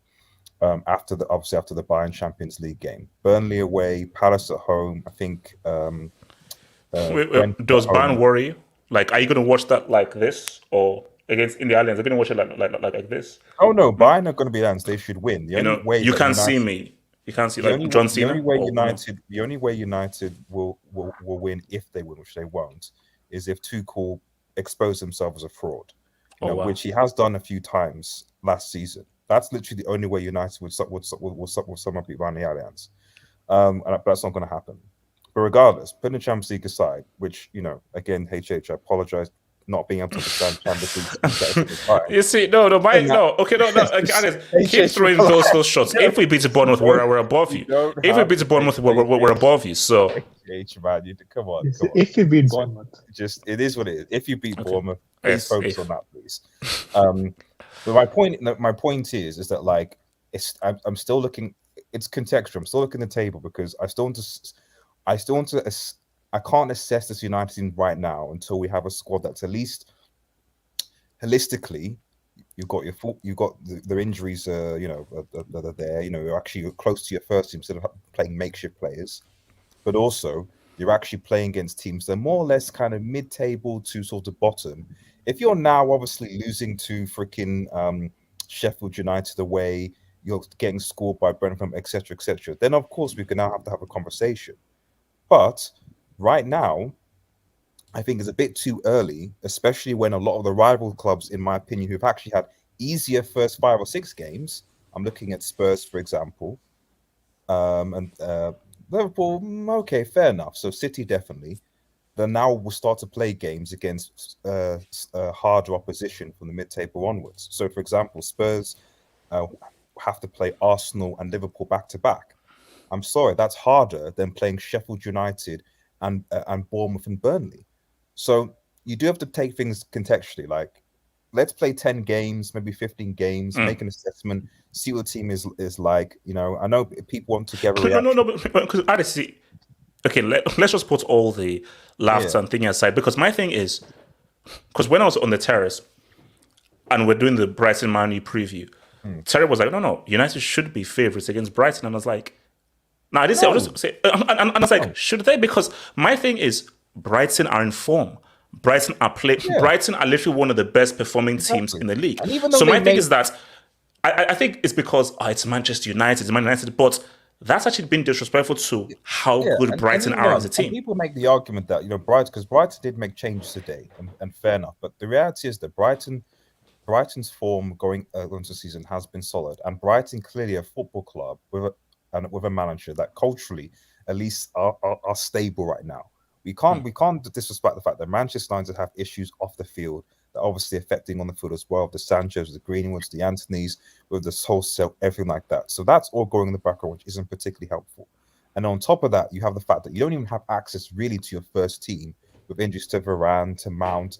Rasmus has just come back in. You're now waiting for Amrabat to play, etc. Kobe mainly, who was part of the squad, etc. Luke Shaw, our left back, and so on. So clearly, Manchester United are not in the best streaks of where they should be, irrespective of the money and what have you.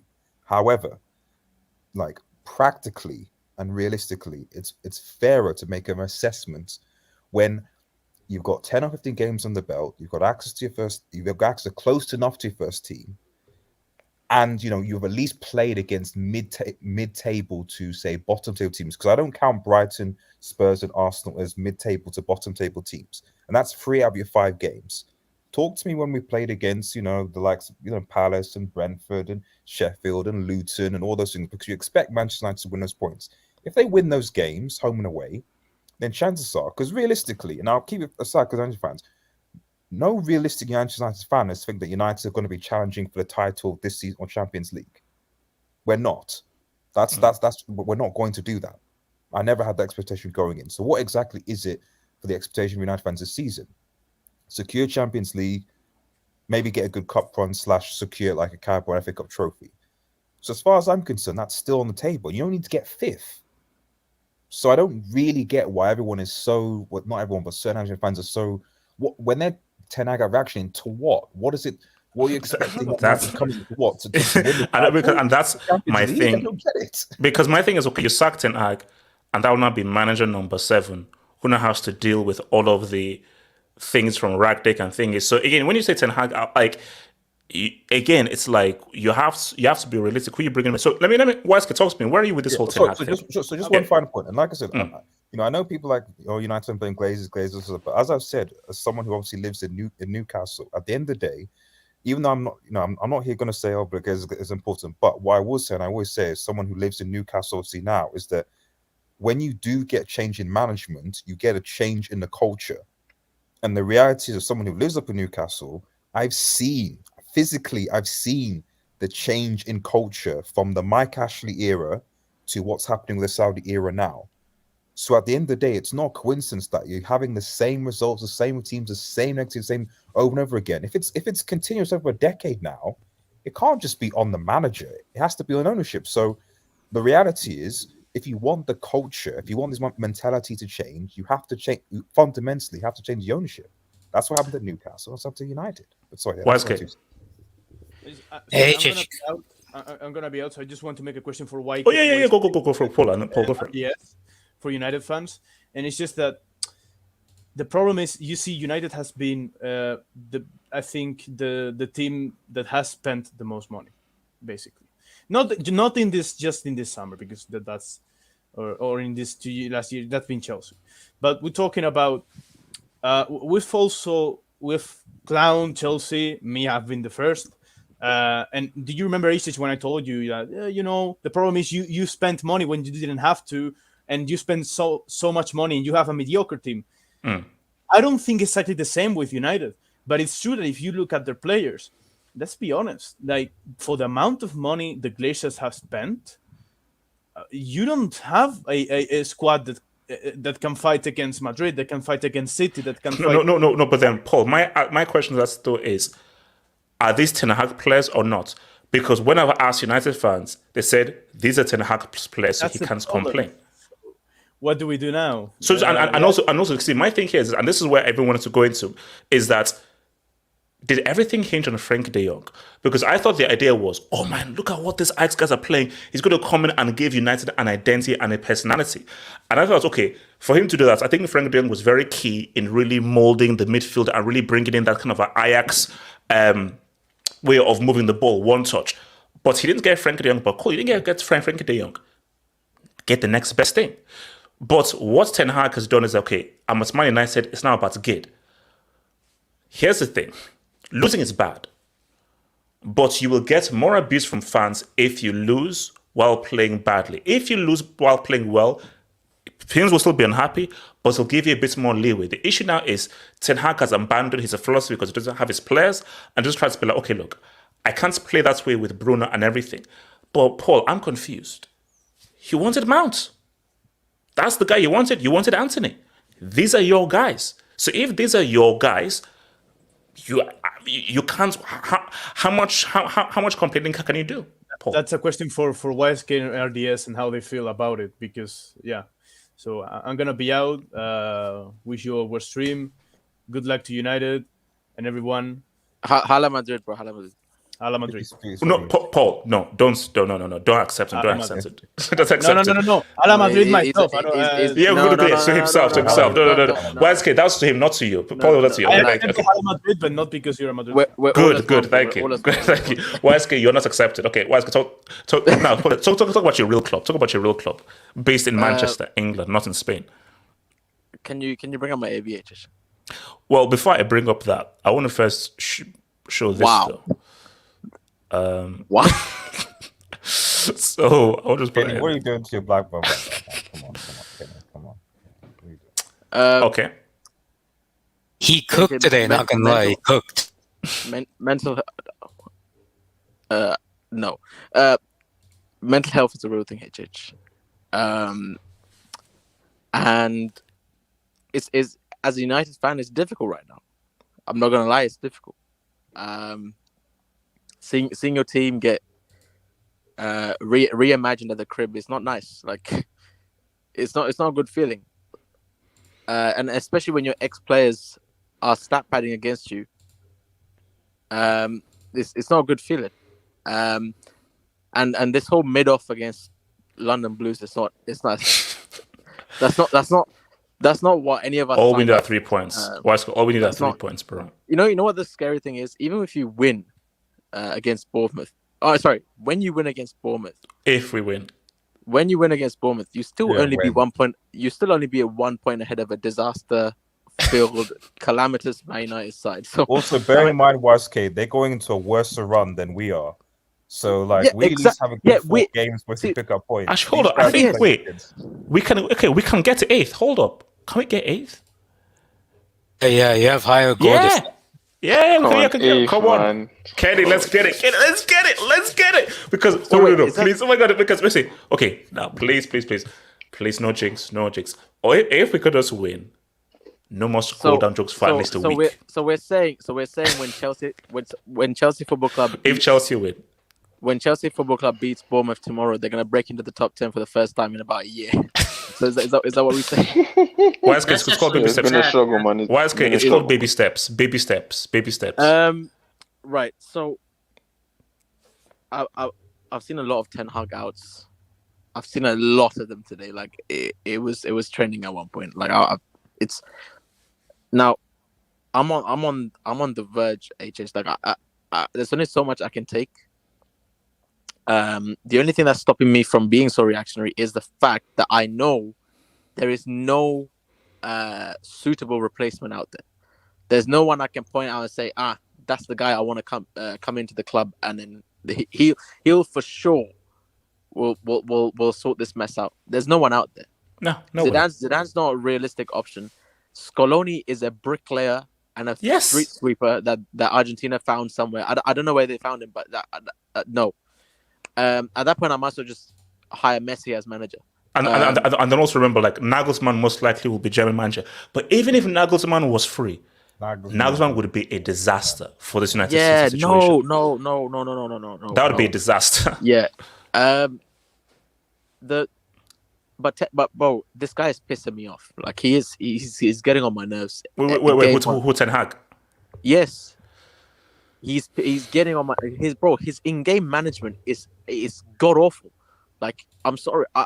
Can anybody give me a good enough reason as to why he brought off Højlund for that unseasoned food? He isn't fit. He isn't fit to play 90 minutes. Yeah, he's not fit. Michael, I'd play Rasmus with one leg than have that clown Martial step in. It's no Boke, but YSK, let's be fair here. If you're just coming back from injury, you have to be eased in. You just can't.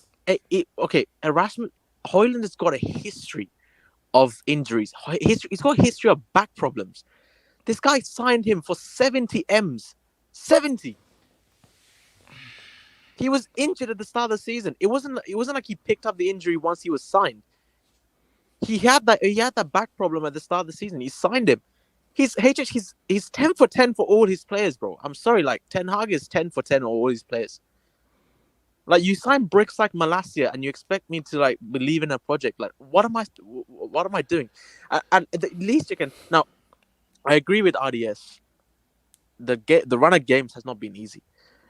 Anyone who said that against Brighton, United were favourites, you're a clown.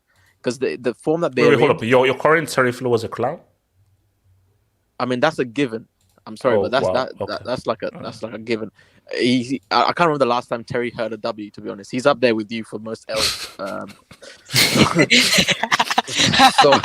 That's crazy. Crazy.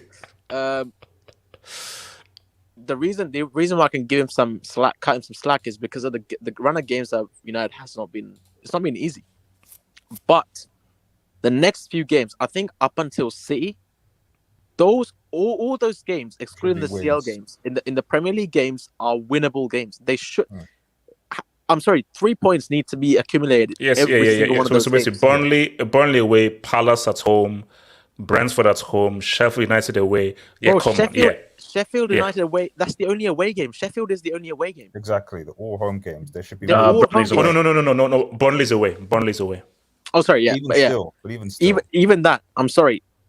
You have to get 3 points in all those games. Yeah. And it does not matter. A squad depth and squad injuries and all this, that goes out the window because you have to find a way. Like, forget about your philosophy, forget about style of play. You're there to manage the squad. You're there to coach this team to get the job done. Get 3 points. This is league competition, bro. Like, just get the 3 points. Because that City game, that's completely. They're not in a title race, so forget about that. It's about getting into the Champions League for next season. And that's the priority in terms of a league. And also building Can momentum. I speak on this after? Yeah. Sorry to interrupt, Westgate, but also building momentum because at the end of the day, if you look at those fixtures, about 5 or 6 of those games are home games before you face City, which is also at home. Yeah. So if this is the perfect period. You're facing against mid-tier opposition.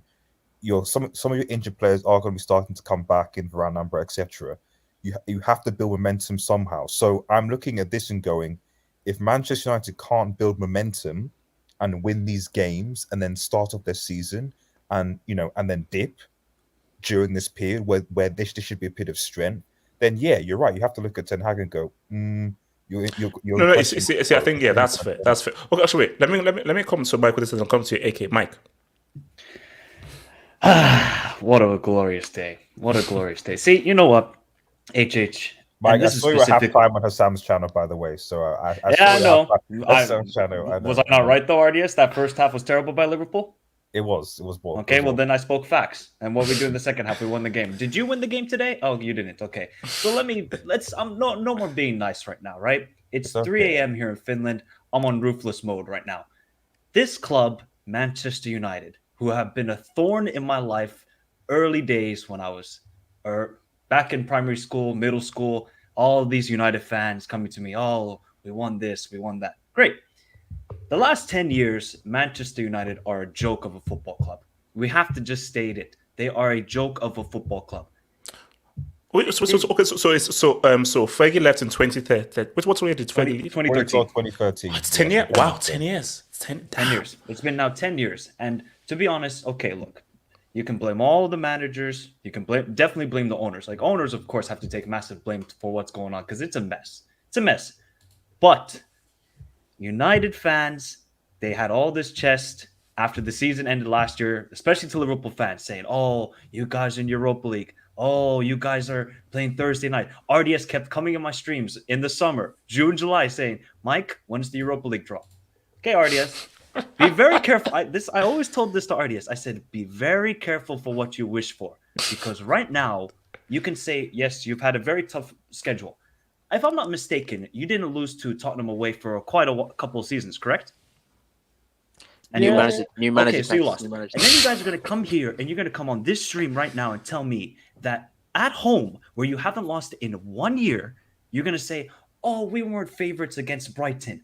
Do you remember the last? You haven't lost at home for 1 year, and you're coming in with this BS. A team didn't have Estupinian, didn't have Evan Ferguson starting. Julio Enciso is injured. No Solly March, and you're giving these excuses. Come on. It was Brighton. It's so nice seeing RDS. But come on, RDS. You guys are Manchester United. You still had Rashford, Lisandro. You still had Bruno. You still had Casemiro. You had your new goalkeeper.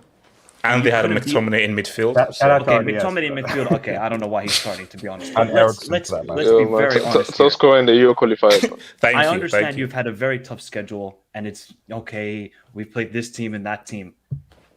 The performances have not been good. Let's be perfectly honest. Performances No, United have not played well once this season so far. They have not played well. They should have lost to Wolves. We can all agree on that. Nottingham Forest was good after the first 5 minutes, which was abysmal from them. This is not sustainable for United. They have to start performing. And that comes down to I'm not saying Ten Hag out, because the first thing that United should do is 100% get Glazers out. If they can't get those owners out, they're going to be screwed for many years to come. So Ten Hag can do as much as he can, but Ten Hag can definitely improve on not getting spanked at home by Brighton, getting spanked away at Spurs in the second half. That's on the manager. You have decent enough players. I don't know why he's taking off Russell Moylan. Yes, he's coming back from injury, but United are a mess. United are a mess. It's just, it might continue for a while. AK, talk to me on 6 to Dubinsky. AK, talk to me. HH, can you zoom into my AVI? Okay. All right. So this picture is Manchester United actually playing one Bruno Fernandes as a right center back. I don't know. Like what? Yeah. What was that about? Because I was about to say, wait, is this guy a defender? Like, because I was confused. I don't know why he's playing at right center back, but the only thing I can That was at like deduce for 80 something, 90 minutes. the only thing I can deduce from this is that wasn't football what we saw today. That was Taliban, that was Al Qaeda, that was Al Shabaab. I don't know why is Bruno playing as a right center back? Can anybody tell me? I mean, AK, they're chasing the game, so he had to do something at least. Yeah, I also suspect that he's also thinking about Bayern on Tuesday, so changing place. Because I was on there's bigger things to worry about. Wait, no, YSK. He wants to cook. He's preparing a meal for Bayern. Yeah. So YSK, put a bet on the United job. YSK. No. Wait, okay, before you go, YSK, put a bet. If you win, I get half. No, HH, I bet, bro. I want money today because I put money on Brighton. Can you keep talking? I mean, he's trying to prepare for Bayern. What is he trying to prepare for? To lose 4-0 instead of 5-0? Is that what he's trying to prepare for? How can you cook when you're the meal? I mean, bro, I've seen Man United fans blame Onana. I don't think he should be blamed. Like, yeah, Onana doesn't. Okay, how can you blame this guy? Look at him. How can you blame this guy? Man? Come on. Yeah, but like I said it before, Onana doesn't change the fact that United have no one who can win 50-50s in the air, no one who can hold the ball up in the front line. What's the point of Onana spraying long balls if the actual forwards don't win them? There's no point. Yeah. And what's the point of Onana passing? Onana's using his ball play if he can only pass to one side of the pitch with all the technicians. The other side doesn't have any technicians. So I think I don't like this reverse. Sorry to interrupt. I don't like this reverse thing with hair, man. So. You know it's funny. Yeah, I mean, audience, I cannot believe how many people are trying to blame Onana for this. Yeah, no. See, bro, the memes are crazy. Bro, in that match reaction, I was like, okay, see, but you know what it is? People just have to. People are emotional, and when they're emotional, they just have to react because they're saying, "Oh my gosh, like, oh, so this is what we sold De Gea for, or De Gea would have saved some of those chances." I'm like, let's be honest. They are actually wait, hold on. AK. One person I will blame today is that people are not blaming for some reason is Rashford. Not on the ball, but off the ball. Off the ball, especially off the ball, because for someone who people love to say this guy is our best player, this guy is this guy is that, this guy doesn't work out off the ball. So many people go at some Ronaldo, Sancho, all these guys for not working off the ball, and that's all correct. They don't work off the ball, and they deserve to be criticized. But why does Rashford get away with not pressing, not tracking back? Like even today. But AK, it's not okay. Now that's one thing though, but. There was one moment where Rasmus gave the ball and Rasmus made the run. Rashford gave him the pass. But do you know what I think? Because I was watching, I think I was watching Fans Tribe and I'm watching the United fan speak on it. So Rashford was still in last season mode where you don't have a striker. So because you don't have a striker, he was like, shoots first. He got the start, shoots first. But now you have a guy who is actually moving. Is actually making better intelligence movements than Martial. Because that moment was, bro, play Rasmus in. Going for the shot was the dumbest, stupidest move to make. Been Rashford for a while now. That's been that's been Rashford. His decision making needs to improve. Yeah. You know what the problem? Sorry, again, the problem with Rashford is the media is still under this sort of weird thing where they kind of portray Rashford as someone who's still under development. Like this guy's been at the club for nearly a decade, and he's 25. Wait, how old is he? Is he 25? How old is he? 25. Yeah. Nah. Bro. What? Why is there this kind of okay? There's a reason why. I know why, but in terms of like this guy's not. Bro, he should be entering his prime right now. Like this his decision making should be as a footballer. This is what I said about Rashford. I've always thought technically Rashford is there. He has the technical ability, but his decision making is just garbage. And decision making is what takes from here to there. The elite players, the guys who are making the elite players, basically, I haven't said it. Rashford, watch Salah. Salah is a guy who he knows, okay, this is when I should dribble. This is when I should shoot. This is when I should pass. Because Rashford has to realize that you get in good positions and you're a great outlet. And you have to realize that you can't just shoot on sight every single time. You have to know that when, okay, boom, let me take a second, the pass is there. Because for Salah knows that, okay, boom, I know guys are going to come towards me and everything because I am able to find my shots. But even if I can find my shots and I'm a goal threat, that goal threat actually opens up a passing channel that can actually lead to an assist, that leads to a goal. So sorry, AK. Yeah, and I think today, I blame Ten Hag for the way the match went, because for the first 15 minutes, his system actually surprised Brighton. You know, like they played the 4-4-2 diamond. The diamond actually worked. Brighton was struggling to get to grips with United's 4 in midfield, but then De Zerbi made a tactical change. He dropped Welbeck in. Yeah, he dropped Welbeck in to combat to make it 4v4, and Ten Hag didn't respond. Ten Hag just played the way he played, and that was something that I don't know why. And Casemiro, man, I mean, I don't know whether to blame him, whether to blame the system, but not just in possession, even out of possession, this guy looks lost. He doesn't know. Like, no, but if you remember though, it's like gonna say okay. Okay, I mean, I'm going to quick. So, if you've been so used to for so long playing with Toni Kroos and Modric, it is a very huge, massive culture change to go from protection of the ball to hot potato past the bottle.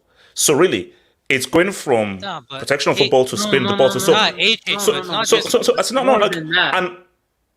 Because my thing is that Casemiro, you feed off the energy of the midfield that's around you, and for Casemiro, you exposing a little bit of his liabilities as a player. It's not just. Wait, hold on, let me finish this point. I want to cut to Mike has a point at it. Ziman, AK. It's not just like on the ball though. Off the ball, this guy is struggling to understand what spaces to occupy at which time. Like he doesn't know what space to cover when United's other midfielders go forward. He's looking around like nobody's next to him covering any space. So he's basically has like a whole width of the pitch to cover all by himself. I don't know if that's Ten Hag's plan or is he just too slow to react to what's going on. I don't know. So there's a lot of issues with United. I mean, it's not just Ten Hag. It's the players. The players mentally, they've never been. Manchester United as a club have never had a great mentality these past 10 years, and the players have never, been them to like show up when it matters most. They always seem to like fold after a team threatens them. It's always happened. It's never been, and they always have these type of games where they start well, a team scores a goal, and they just crumble completely. That's a mentality issue more than anything, and that goes beyond the coach. That goes to how the club is being run day to day. That goes to how the players feel when they're going into the club. Are they going into the club wanting to improve and wanting to develop, or are they going in just for a paycheck? Because that's the second part is what they're going in for. They're going in for a paycheck. So it's a issue. It's a whole issue of Manchester United. I refuse to believe that a tactical genius like Ten Hag will give Casemiro instructions to cover an entire width of a football pitch in midfield. I refuse to believe that.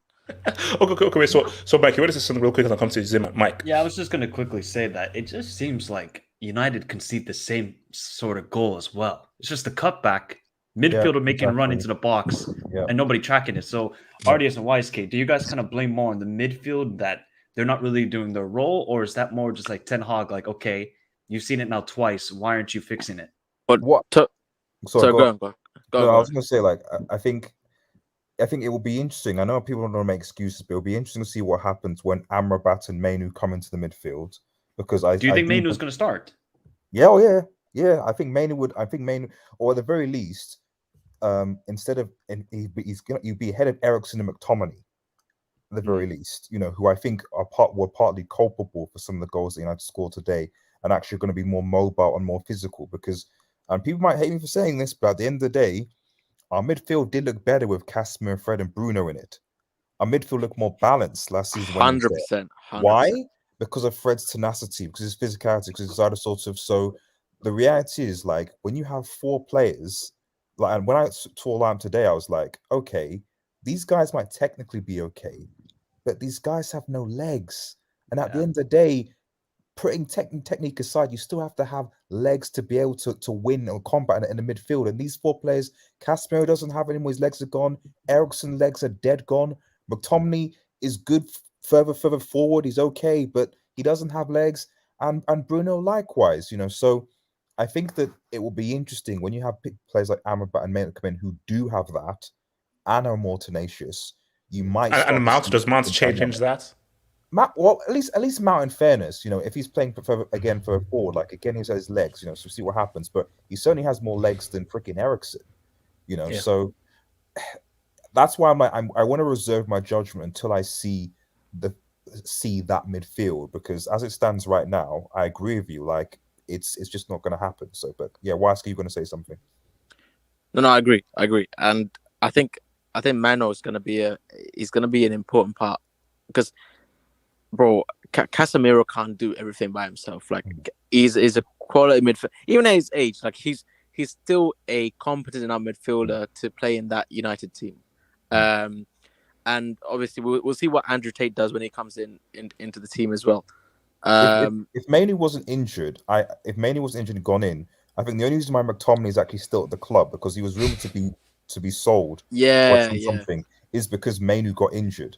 Had Mainoo not got injured, I actually think United would. Because I think at that point, Fred was already sealed and gone in it. So yeah. Okay. Let me bring in Zeman. And Hannibal actually. So by the way, just quick thing. Big up Hannibal, my man. Yeah, big great up Hannibal, man. Big up. He did his thing, bro. He did his thing, man. He tried. He did his thing. Zeman.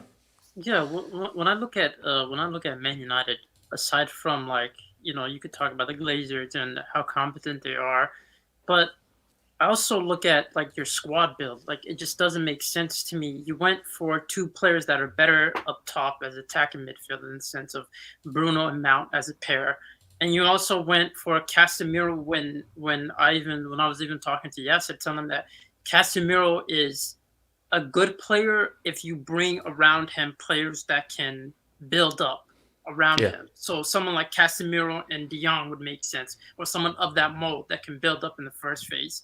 My problem with this is your squad build is everywhere.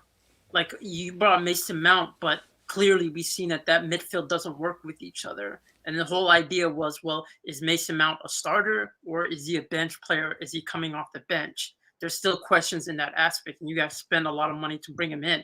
So the idea was, well, he's going to fit in. How is he going to fit in? And then you also look at just your back line. I mean, not only do you guys have an injury-prone back line, but you guys are more reliant on them to be a part of the build-up play, more so than anything. And you're reliant on them to bypass the midfield or take it in a transition. And my problem with this Man United squad is just it's the build around it. It just doesn't make sense with acquisition player talent, bringing in the type of players they're bringing in. Amrabat is good, but he's not going to solve all of your problems, because I see Amrabat as being a good squad player for an elite team. He's not someone that you could, nurture, develop to be that player. He's someone that you bring in that has experience, that can do a job for you. Maybe in a double pivot with Casemiro at times, or by himself when Casemiro's out. So for me, it's just I see all this, and I look at Ten Hag, who co-signed these type of signings, and to a certain extent, you can say, you know what, he doesn't have recruitment. But one thing I've always said about Ten Hag, his greatest strength is his weakness. It's his ability to adapt. The problem is he's always been adaptable in the sense of, even if you look at Ajax, the things he used to do in terms of, well, first time he's reliant on midfielders. I don't have great midfielders. I don't have someone like De Jong that was vital and important to Ajax playing. So I'm gonna be reliant on the flanks. The flanks could hold up with, and we can control games in that way. were kind of transitional. He came to Man United and he saw what they have, and he's like, Rashford, he's my top goal scorer. I have to adapt with him because he's here to stay. And then you guys brought up players that are more defensive and that are runners because of him being in a new league, which that is required. And to that extent, this is the problem. It all leads back to like your squad building, and I think you guys haven't done enough in that sense. And a part of that blame has to go to Ten Hag, not completely. Everything that's going on, like the Sancho thing, everything that's going on with Anton, I don't blame him for any of those type of situations that he's involved in. But when it comes to making a squad and him having his players that he asked for, this is kind of like his fault in that sense.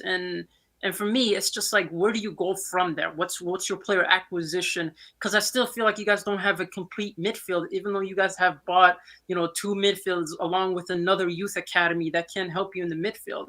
And I also think like your defense, it's 2 injuries away, and then you're reliant on someone like Maguire who could be a starter for you, or who could end up coming off the bench. Shouts the fridge. No, but see, but my thing though is, I feel that, look, when you look at people who've won the league, you see, to win a cup, it's about tactics. It's about being adaptable and adapt to the moment to win that one particular game. For a league, 38 games, you need a go-to formula that can go to every single week. So I think for Ten Hag, if you really want to try and... No one is winning the league while Pep is here. That's just not happening. But the thing is to try and build towards something. Because again, the issue is you want to always improve. So you have to go higher than third. If United finish 4th or 5th and don't win a trophy, you've gone backwards. So my thing though is, if you want to go 3rd or higher, is Ten Hag, pick a system, pick a way that you want to play, and roll through. That's just why I had issues with getting Mount. Because when I say you're getting Mount, to do what? Like, what is the idea and what is the ethos of bringing in a Mason Mount? That doesn't really make any sense to me, because it's like, what are you trying to do? Because I feel for Ten Hag is, he's just trying to be like, okay, these are the players. Let me just do what I can to win with these players. Rather than, okay, what is our philosophy? Because my thing is, what has United's philosophy been under Ten Hag? Is he trying to build a philosophy with these guys? Or is it be like, okay, these are the players I have. Let me just create something that can get the best out of these guys, rather than, okay, let me try and train these guys into a particular way of playing. So, it's like stuck between like a rock and a hard place, man. Let me quickly take some Dubinsky's, man. So, shout out to your boy Tim Tia. So this is about Messi skiving his Inter Miami game. HH, if that was CR7, we won't hear the last of it. Tim, here's the thing. Do you know the rivalry is over? Your Lord and Savior said himself that the rivalry is done. So we're talking about him later, aren't we? Yeah, but it's in jest. But also it's just about his free kicks. It's not to do with Messi. But nothing that the rivalry is over. You know he scored. Come on, already. Yes, relax. I know, but we're going to talk about health and safety. Just about health and safety. NDI, United lost Greenwood and their attack is done. Sure. Well, I mean, look. It's just players that they don't have. Yeah, you have to look at the players as a whole. Greenwood better not cook in La Liga, otherwise questions will be asked, man. Bro, if the guy starts to cook, it's off him, man. Shout out to Josh. Hazard going to Palace on a 1-year contract. HH, no, it's not. What? No, it's not. No, there's no way this is true, man. Really? So what would you go to Palace? Come on, no, bro. The guy he's going to retire. Yo, that's too much ammo, man. I'm sorry. He's going to retire. No. He's going to retire. Relax. Shout out Royalton as well, man. Get well. Oh, United's controversies off the pitch greater than their goal difference. Hold on. So nice seeing United like this, right, RDS? It's so nice, isn't it? Oh, -4. Wait, hold on. Wait, is this PSG Delta? Yeah, that's PSG Delta, especially. Yeah, how you doing, RDS? How you doing? I'm ready when you are. No. I'll come to you. So hold on. Zoltan TV. Oh wow, damn, -0.7. Yo, where is the minus down? Where are these numbers coming from? Like, see, I don't know what to say. Brighton's striker is well back, no excuses. What does that mean? That doesn't mean anything. I mean, Brighton's no. It's about coaching and how well your team is coached and put together. Yeah. Brighton are better coached, better managed, and better put together as a unit. You don't win football matches by names or by how high your EAFC 24 score is or how high your FIFA card is. Okay, that's not how you win games. You win games by how well your team as a unit executes. Brighton's chemistry was off the charts. Brighton are arguably playing some of the best football in the Premier League right now. So United lost against one of the most cohesive teams in the Premier League. Respect Welbeck, man. Yeah, and also Welbeck has been alright. Yeah. If it's not about the names, then why was I carrying content cracks? Abris Fair. Shout out to your boy Abris Fair. Rashford has been at United for 9 years and still a bomb. Now, I wouldn't call him a bomb, but should we ask more questions about Rashford's lack of development? Is it on Rashford or on the change of management? Because I haven't seen Rashford improve. Has Rashford really improved over the past few years as a player? Bro, no, I think yeah. No, not really. Nah, because bro, we're still trying to figure out what his best position is. No, we know it's not striker. We know his left wing best position is. Yeah, we know that. Manage. It's just that he has been forced to play in different positions because like striker because like you have issue there, but we know his best position is not striker. Yeah, okay, shout out to your boy Ifman. Thank you for the dub, Ifman. There is no point sacking Erik Ten Hag while Glazers are still here as nothing changes. When the new owner comes in, gets a director of football and structure, then sack Erik Ten Hag with a project manager in mind like De Zerbi and etc. in the new season. But here's my issue. Is it Ten Hag a project manager? Yeah, that's what he is. Yeah, he is.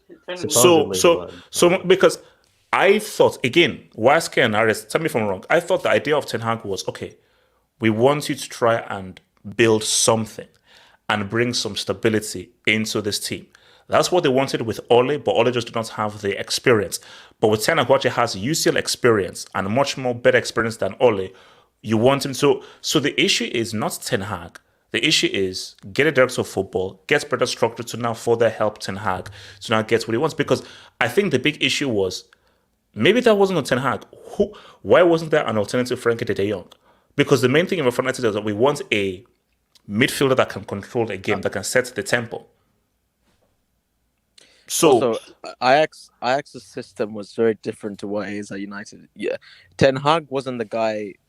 Ten Hag would say the caliber of player that he'd want, and there was obviously the football directors that would go out, and then the proper. Yeah, Overmars. You had these dudes will go out with obviously the correct scouting to find these players. Ten Hag's talent ID is in the gutter. Like it's not great. So people comparing, oh well, he did it at Ajax. Well, he didn't do Ajax because he had other people doing it for him. Yeah, but that but most of these coaches, managers, they don't have great talent ID. Like there's this. Yeah, no, because that's no. How it works is that I have an idea of how I want to play, but you are the expert of going to South America or one place and just finding this guy that fits into what I want. See, that's why it's called delegation. It's called expertise, and people have to. You can't. It's what's called jack of all trades, master of none. You have to just be an expert at one particular thing. There are guys who are expert scouts. That said, why I put it is that even if they're expert, it doesn't necessarily mean that it'll work out regardless. Even if you have that system, just look at Chelsea Football Club. Yeah, but look, Chelsea's scouts. Look, Chelsea. That's but it's true. But it's true because if you look at Brighton, for example, you can't tell me like some of these guys that stuck out and are probably better. Caicedo maybe when it was 2-3 years ago, you can't tell me it's better than maybe a guy. You know what's funny is obviously Brighton, at the end of the day, scouting is good. There's a lot of talented player, but I think at the end of the day, if the talent is not shared, like other talent is useless. How are Brighton selling their best players, but they don't even decline? That's my question. Like you see coaching. No, it's weird, Itchish, because when you sell your best players, you expect to be a worse team per se, but these guys just the scouting network is like they have one of the biggest like scouting networks in the world. No, actually, because this is actually the double related. So that's exactly my point. So that's the dub. So TV. United have better players. So what is 0.7 Hag's excuses? De Zerbi is cooking with Welbeck. Hag is trash. So here's my thing. Is it really that simple that, hey, United have better players on paper, so therefore they shouldn't be schooled by Brighton? Because No, that's how this comes, because this was in the match reaction. We all agree that Ten Hag got his players. So if Ten Hag quote unquote got his players, then why is and he has spent way more money than thingy? But again, it goes to the point. Money doesn't equal success. Money doesn't equal chemistry. Money doesn't equal cohesiveness. Money doesn't equal a team that plays in sync. It is how you spend the freaking money. Me and Kenny can attest to that. Agree one further. Brighton have better players than West Ham. They still lost to them. It's not just about having better players. Yet it's about obviously coach tactics as well. So, but there's multiple things: the mentality of the players, the system that you play. So matchups, etc. So just because you have in quote better players, which is actually debatable because chemistry is important. Yeah. So even if and also, Ari said a very key word: matchups is very key. Matchups is very key because my thing is that again, I don't know why United fans are panicking. I think do you know what it is? Because you hear the word Brighton. Brighton are good. No, but for me, is the environment as well. It's like is the environment. Some of these managers. Wait, hold on, Kenny, and the Zeman, Kenny. Like, is the environment some of these managers are in?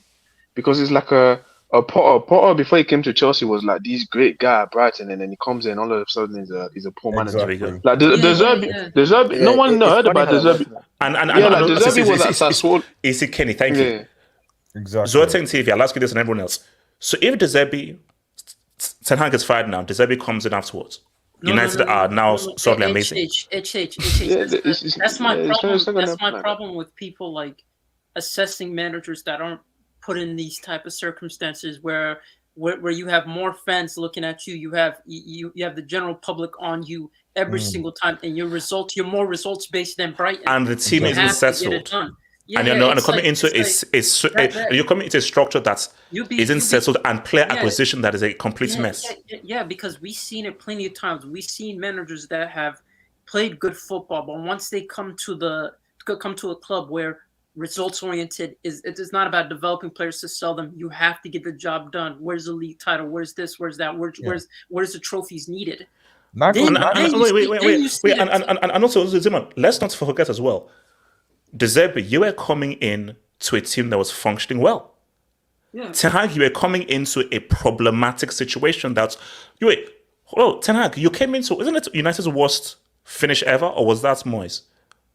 When Ten Hag came in, was that United's worst ever finish? No, well, points, not finish.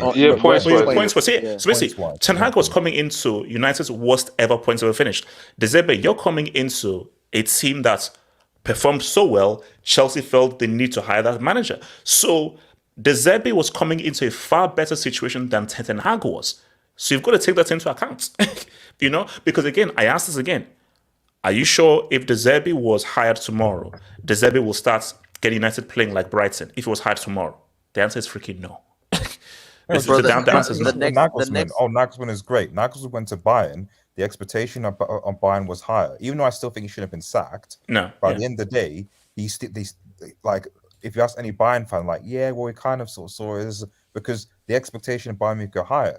This happens every single time. It was the same with Potter's. People said people just think that if a manager does really well at a small to medium tier club, that automatically if they're given more money, that somehow it's going to work. They don't take into account the fact the high expectations, the fact that you're managing often prima donna high play type players. It's a different set of skills, and it's a different environment. Bro, Danes Moyes gets Everton into the Champions League. Yeah, Moyes got him into Moyes was that dude, but then he came to United. It happened. So let's now talk about Giroud. Okay. Elijah, go for it. Sorry, go for it. Elijah, go for it. Hey, panel, streets. I hope you guys are doing okay. It's been a blessed day. I have a few things, so let's start with number one.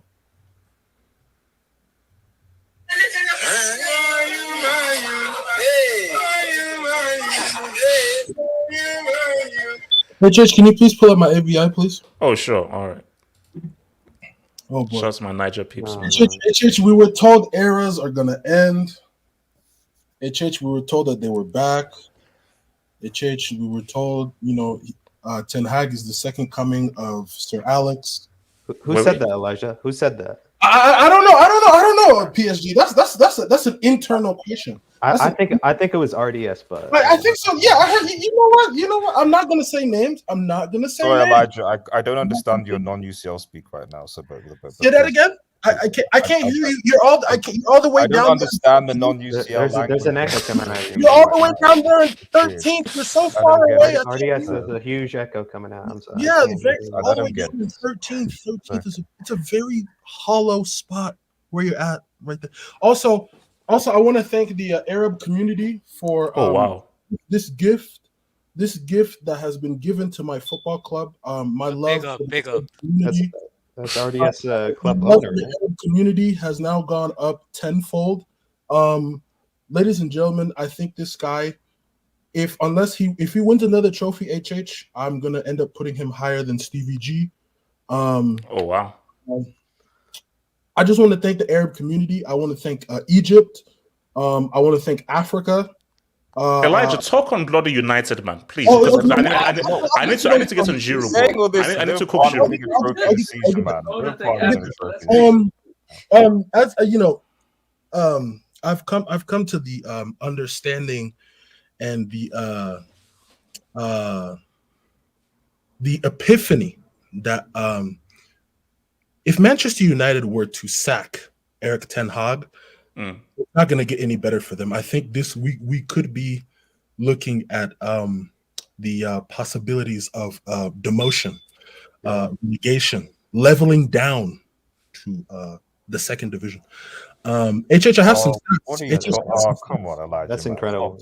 HH, I have some stats. RDS, that's incredible. Yeah, no, that's okay. Really? Wait, Elijah, are you saying relegation? Away I'm hearing demotion, relegation. What's it talking?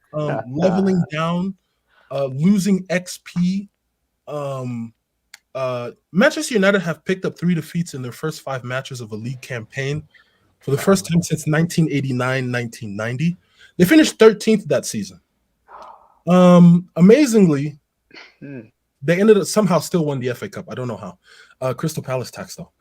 Brighton is only the 3rd side in the Premier League era to win 4 consecutive games against Manchester United. Wow. What?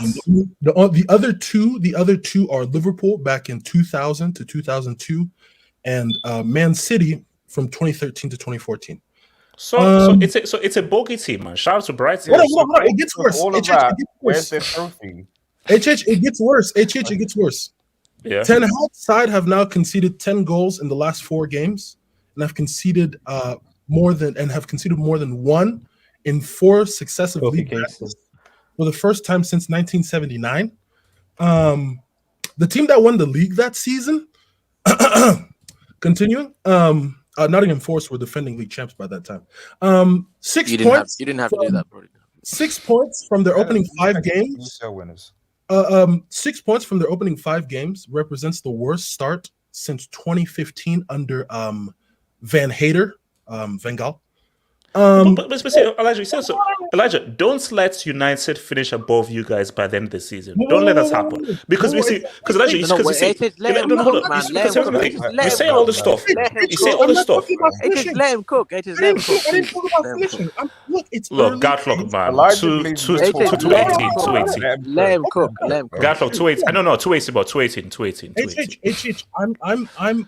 I'm being wiser this year. This time I would have been like, how are you being wiser? You've just cooked for like the last 3 minutes. Actually, yeah. I think that's a break. My steak. But just shameless for like the past 3 minutes. So that's like an oxymoron. Cooking. Actually, I think that's another break. Actually, my steak is still cooking. My steak. Bro, that thing is buns, bro, and I actually like it's well done. And it tastes good. It tastes absolutely. I just actually came back from a seafood. Wait, just go. Well done. Well done. Well done. Yes. Well done. With A1 steak Yes, I like sauce. steak well done. Wait, hold on. What's wrong with the steak well done? That's gross. Oh wait, so you Wait, wait. hold up. What? So you eat steak with blood? Look, I'm So an American. you people like your steak basically when like it's alive. we want it medium rare. Wait, hold That's on. what- No, Delta What don't do speak you for all mean? Americans. What, Do not speak for medium all rare? Americans. Like, what's this? Like, we're talking about I don't what's even this like medium rare? steak, What's man. this? Come on, HH, Kenny. Okay. Elijah, you have 1 minute left. Okay, perfect. So That's I'll fine. eat That's it with fine. the pulse, man. That's crazy. I was gonna say Pascal Gross is Yes. the third has now scored 4 goals against Manchester United at Old Trafford. He is now the third co-owner of the Old Trafford Stadium, besides our captain Stevie G and Mo Salah. Also, Danny Welbeck is also a co-owner of Manchester United, the first former player to do so since Dennis Law. It gets real. It gets real. I don't care if you say Europa this, Europa that. All I know is that it's early days. I wish United the best, but I can't wait to see them in December. That's all I can tell you. Thank you, John. Yeah, what's happening like December 16th? It goes down. No. I'll be real. I can't wait. Okay. Actually, wait. Let me hear this Dubinsky. So shout out to Zoateng TV again. Thank you for the Dubinsky, Zoateng. We got Hag for his style. That's why I want him out. He catfished me. If I saw his style, I would be patient. I wanted Hag out after Newcastle Karabuki win. I have receipts, the streets to know. The football is ish. Okay, look. Does Zoateng have a point there where he was hired to bring in a specific brand of football, which was how Ajax played, and he's not doing that, and he's losing. So you know what Ten Hag is? He's your Mudryk. He's essentially, you guys bought him thinking that he's going to be something, and then Ten Hag Zeman, no, Zeman, hold it right there. Come on, I didn't think Mudryk was a donation to Ukraine. I didn't think he was going to be anything other than that. Zeman, look at his accolades before United. I mean, he got Ajax to the semi-final. And playing good attractive football. No, you know what? Wait, hold on. So, Delta, very briefly on this though, where are you with this whole Ten Hag thing? Do you agree with Zoateng TV in terms of if you're not going to give us what you had as Ajax, then why are you here? Or does he have, or do you sort of support Ten Hag that the structure of United is so poisoned and messed up? The right scouting system wasn't there to give him players to play that Ajax style. And while you're at it, Delta, please speak on PSG Nice as well. We need to hear a bit of that. How did you lose 3-2 to It's funny because I'm gonna come to those guys too. Yeah, I can't wait until Bayern. That's all I'm gonna say. I can't wait until Bayern. But Delta, you better come to that group because you know Dortmund, Newcastle, and AC Milan. We'll beat Dortmund. Come on. Dortmund. Gatlock 222. We'll be there. Delta, you also said you'd beat Bayern 4-1, so I you did say that. You actually not. And you didn't start up for the post match. Hold on. Let's stick on top. Let's stick to the Okay, topic. Delta. 1 minute on Hag. 1 minute on Ten Hag. Obviously, Ten Hag isn't a bad manager or an overrated. I could say overrated, but I wouldn't say he's deserves the criticism that he's getting right now. I wouldn't say that. Obviously, I wouldn't say he's the right man for United. I feel like there's better options out there. It's weird because I feel like someone like let me think of a manager that would be perfect for United. Let's see. Poch? No. Heck, Poch would be better than Ten Hag. I would say that, but no. Pochettino. No. I mean, come on. Respect your manager, HH. No. But let's see. I'm just going via Fergie tax and what United want to be about. Pochettino is a loser. Like, I'm sorry. Like, with all due respect, I think you were backing him a couple weeks ago. So United have all these they have all these options because they are essentially a rich club. They can afford players let's think of Anthony HH, the bottom for 100 million, the Onana, the 60 million. That's a big club. They can afford huge sum for these players. So to say per se, the only manager I could think of and he would never join United. I'm gonna ignore that. The only manager I could think of that could never join United that would be perfect with them would be Pep Guardiola of Manchester City, but he would never join them. Other than that, there's not really a name out there. I mean, I thought about Nagelsmann, but I was like, Nagelsmann, he's too young. He's too young. Okay, wait, hold on. Let's move. Okay, let's move. So, guys, I have a request. Health and safety. No. This is my request. My request is, can Giroud give back the all-time France goal scorers award? Unfortunately, he earned it. He earned No, it. he did not. No. But Kenny, is this right though for him to have? It's Of fine. course. Your goat will win it eventually. Yeah, he's only what? 30 Yeah. something goals No. away? But I know. But for now, I just think it's a disrespect to Thierry Henry that he has it. Now, guys, let's talk. Wait, hold on. Let's talk, guys. Shout out to Inter, because I watched the highlights, and guys, did you see Marcus Thuram's goal? Yeah, that was top corner. That's one of top the corner. best transfers this summer window. That was disgusting. Yeah, for free as well. And my thing is that. Oh wait, was he free? Yeah, it was free. transfer. You see, my thing is that compare what this guy's doing to that bomb low Kaku, man. Like that is what you call an upgrade of every proportions. It reminds me of Grealish against United-esque, right? RDS. Yeah.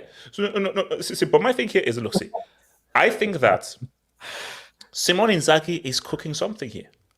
I think he's really cooking something here because my thing is Napoli. I feel that losing Kim and Spalletti is a huge detriment to them. I'm not going to change. My pick is still AC Milan, but this loss really shook me. But I'm still going to stick with AC Milan. Juve are going to catch a case sometime this season, and they're being sued by Ronaldo. He's asking for 20 mil. He's asking for 20 mil. Let's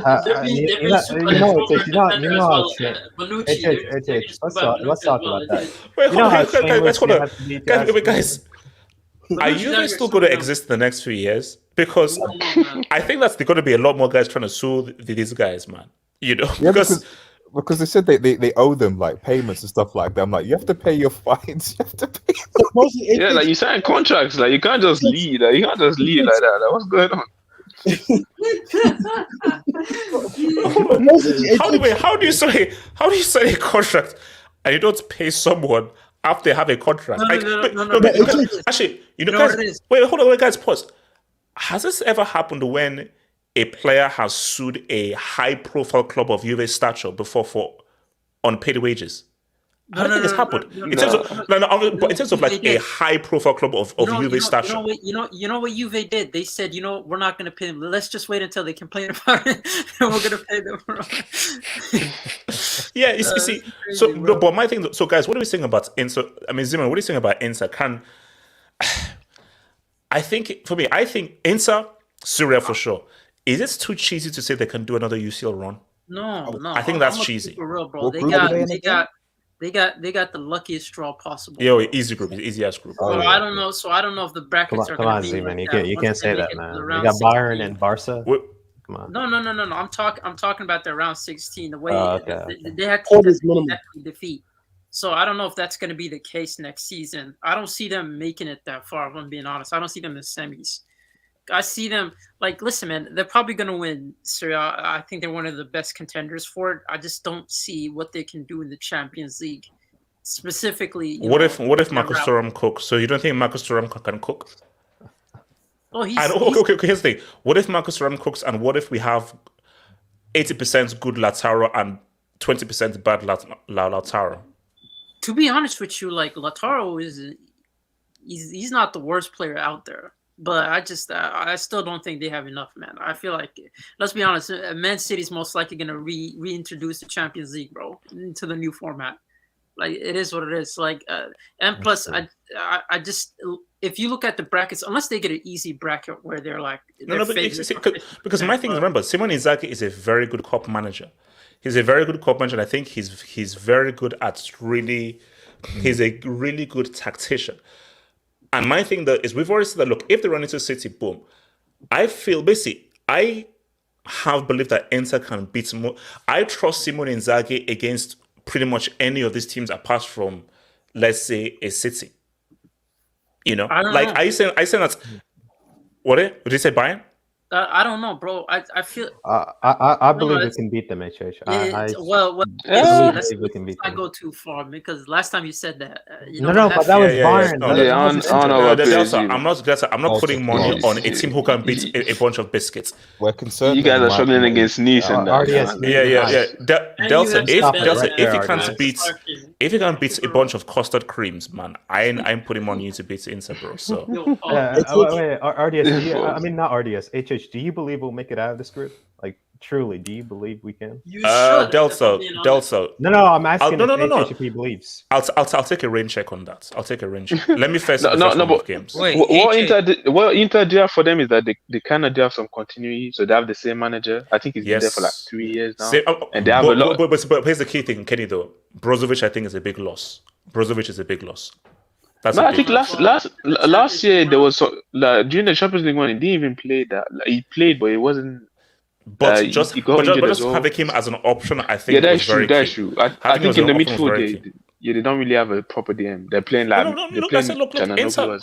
they look. But see, my thing though is because I grew up with Thuram and everything. It's just nice seeing like his son now come through. Because remember, he was supposed to go to Juve. Father hype. Is that why you're excited about him as a player? Hey, Zeman, why else, bro? Like, bro, it's flicking, it's bloody. Do you know how? He's a very good player. Yeah, he's not good. Like, look, he's not as good as that, but Marcus, no, this guy's damn good. Because wait, didn't he? So he was at Mönchengladbach. Was it Mönchengladbach? He was at. Yeah. He was a free agent at Mönchengladbach. Got an assist at the World Cup final. Yeah. He won the penalty there, man. So look, my thing though is Inter. I think that I'm still sticking with AC Milan. I just thought they just had a really bad day, and they have that fake French dude who stole that goal scoring record thing as the striker. Wait, no, Zeman. I don't give a damn. I am never recognizing him as France's ultimate goal scorer. Calm down, calm down. It's not his fault that he doesn't record, man. Like, it's not his fault. Like, let's keep it real, bro. Like, this guy actually delivers. He might not be. Yeah, you could say he did score anything in the World Cup, which is a wild stat. But he did contribute in terms of the build. Okay, so Zemako, let me ask you this though. So you accept him scoring more goals than Henry? You accept that? He did. Yeah, I accept that. Yeah. Because he did. No. I don't care what he did. Are you going to accept him scoring more goals than Henry? Should that be an acceptable thing in football? Man. I mean, didn't Lukaku surpass Pele international record? Drop the break, man. I don't know.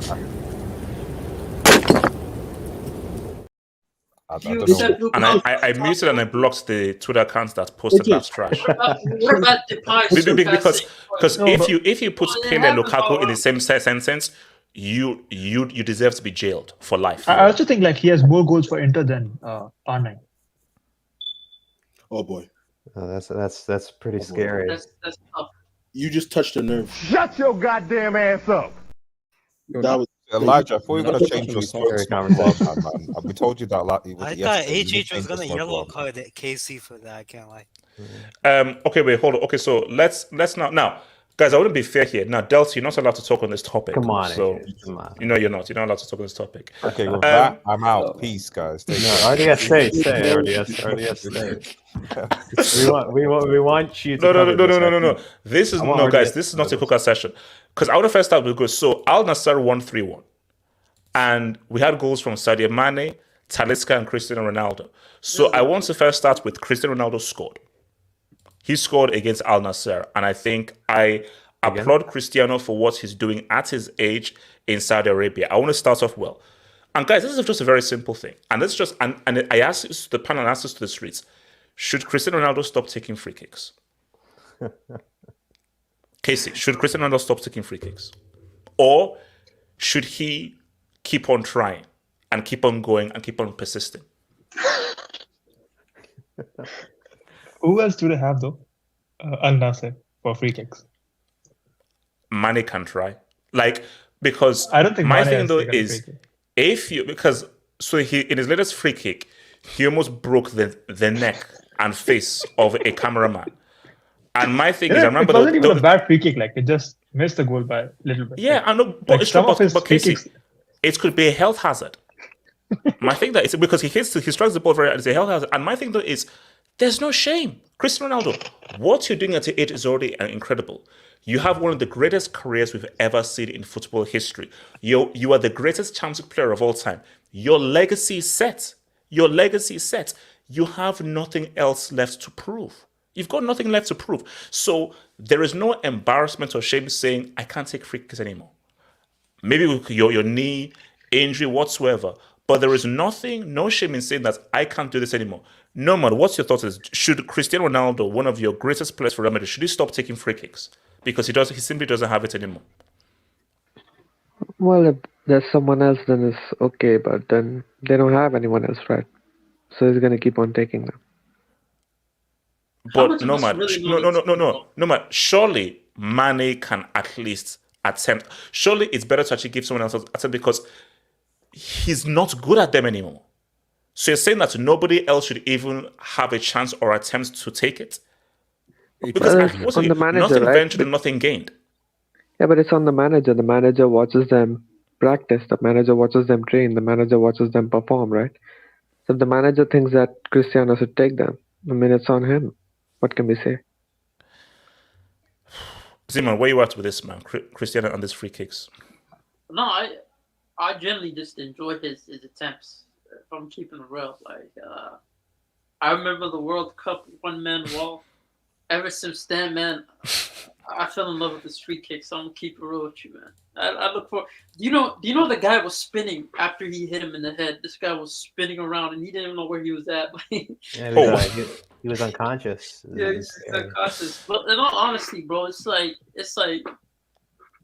it is what it is. Like I don't think I don't know personally the team who was the free kick taker before Cristiano Ronaldo left and who had the most success in free kicks before Cristiano Ronaldo arrived. Because it's like we don't know like for me it's just at this point it's just as long as he is endangering the public, but Yeah, yeah, there we go. There we go. So, no, because my thing is that I'm just looking for health and safety because I don't want to look up Twitter and see a scenario where Cristiano Ronaldo has admitted someone into hospital because he's looked at the ball and he exploded someone's eye. It's just pull up my view. Is that an Yeah, I mean, ambulance? like no one needs an ambulance to be called, bro. Denver Health Department, no one needs that to be called. Okay, look, AK, what are you saying about this? Like, am I being harsh by saying Cristiano should stop taking free kicks because his strike rates just ain't there? And bro, give it to Otavio, give it to Brozovic, give it to Mane. They have another Saudi guy called Garib who takes like set pieces if CR7 doesn't take it. I think he took a penalty there as well. But I mean, HH, I think he should stop. There's only so much that can happen. A bit more attempts and he might kill someone, HH. Yeah, that's a scenario we don't want to see. All jokes aside, my thing that we don't because my thing though is because I remember I think it was before a game and there was a lady that he hit. I think she was actually bleeding because he actually canceled the conference and I think she actually like broke her nose because and everything. So my thing is that because Cristiano Ronaldo he strikes the ball extremely hard. So this is genuinely health and safety. So I think I mean either that or try to put the cameraman in a different location or something. I don't think you should put the cameraman right behind like the advertising board and right like straight like in a straight direction. Probably move him a bit to the left or to the right. I don't know. You see, actually, someone in this street just mentioned the point. Do you think it's his technique? Do you think this whole knuckleball technique is the issue? Yeah. If he actually just went with the finesse and placement, wouldn't that be better? But then I think the point is that is such a iconic stance. And that stance is almost like a signature stance. He feels like I have to keep on doing it because that is what I'm known for. Having that stance and striking it in that way. I mean, the knuckleball technique for the past couple of years hasn't worked for him. Like, he's always hit it with too much power, too little power. He's never got it like consistently over and under the wall. So, HH, I'm sorry. This guy is now becoming a threat to human life. I mean, this is wait. Esker, what are you saying about Chris, man, and his free kicks? Okay, HH. I mean, I don't really think it's that big a deal. Like, free kicks in general are like rarely scored in the first place. So, like, I don't think that's that big of a deal, especially Wait, considering. no, Esker, this was a big deal. Now, true, they really scored. If you're getting it on target and the keeper is saving it, okay, keep going. But the fact is how badly he's missing them. You see, when you're constantly hitting the wall or you're constantly injuring people, that's another issue. See, if he was hitting it on target, okay, keep going, like law of averages. But it's like you're missing them. You're either hitting the wall or you're not even hitting the frame of the goal. So it is how badly he's messing them up. Deep down, he thinks he can still break Jorginho's record. And that's the issue. No. And see, that is why I sort of admire Cristiano, and I'm scared of him. It is his complete and total unadulterated belief in himself. Cristiano truly, really believes that, I'm going to score this every single time. Now, everyone believes, but he really, that's what's crazy, because your strike rate is so bad, and you've seen that you've taken such a dramatic dip. I'm like, surely there must be points where, okay, look, I'm this age, I obviously don't have it anymore. So, SK, my point is, it is how bad he is at them, and just how badly he misses these free kicks. That's the point. Okay, well, you bring up a fair argument there, I guess. I mean, if they don't have anyone that is known for taking them, then I don't really see the point in them trying to force a player to take it if nobody else wants to take it. So exactly. No, but my thing that it's a case of I think thing you brought up, Gary. You can just say, hey, try it and go ahead, because my thing is, look, I'm sure Mane can at least attempt one. Isn't Brozovic a good free kick taker, or am I? Because I swear I've seen him take free kicks sometimes. Even at Juve, right? I'm pretty sure Pjanic used to be a good free kick taker though. Yeah, and Cristiano's decline began before he joined Juve. No, but that's both Pjanic and Dybala were actually really good free kick takers. So basically, my thing that, look, it's an ego thing. And Cristiano just feels like, I'm Cristiano Ronaldo. And because I'm Cristiano Ronaldo, and due to my fan base, I just feel that I have to keep taking these free kicks. And I'm like, you know what? Fair enough. But all I'm saying, though, is that you're just going to become a meme. But the main thing is this. I don't want anybody to be seriously injured via this. That's my point. That's a risk that you take. That's a risk that anytime you go to a football stadium. If someone for example, Sergio Ramos's terrible penalty against Bayern. Bro, what if some poor kid was sitting in the stands when that ball landed and it hit him in the head, bro? No. But SK, my thing though is Cristiano Ronaldo hits the ball particularly hard, and more times than not, that ball is not hitting the frame of the goal. And we've seen evidence of people get injured from them. So there's no evidence of Ramos injuring anybody. We've seen 2 occasions where Cristiano Ronaldo has injured someone via his free kicks. So he's a health hazard. So he is a threat to human life. And I think he has to preserve human life. That's happened before. You know what's funny? I've seen the free kick that he took. It wasn't even a hard angle. It was 20, 25 yards out. And the keeper was moved all the way to the right. And he has all that left and central space open. He didn't want to hit it to the left or the center. He just went it straight to the right. Look, it's mad. Guys, look, man. Wait. I need to get back to Baldur's Gate 3, man. Guys, Bournemouth against Zeman. Secrets. Bournemouth against Chelsea, guys. Bournemouth Chelsea reaction tomorrow, guys. Let's go through. Peace out, stay true, one love. Peace out. Hala Madrid.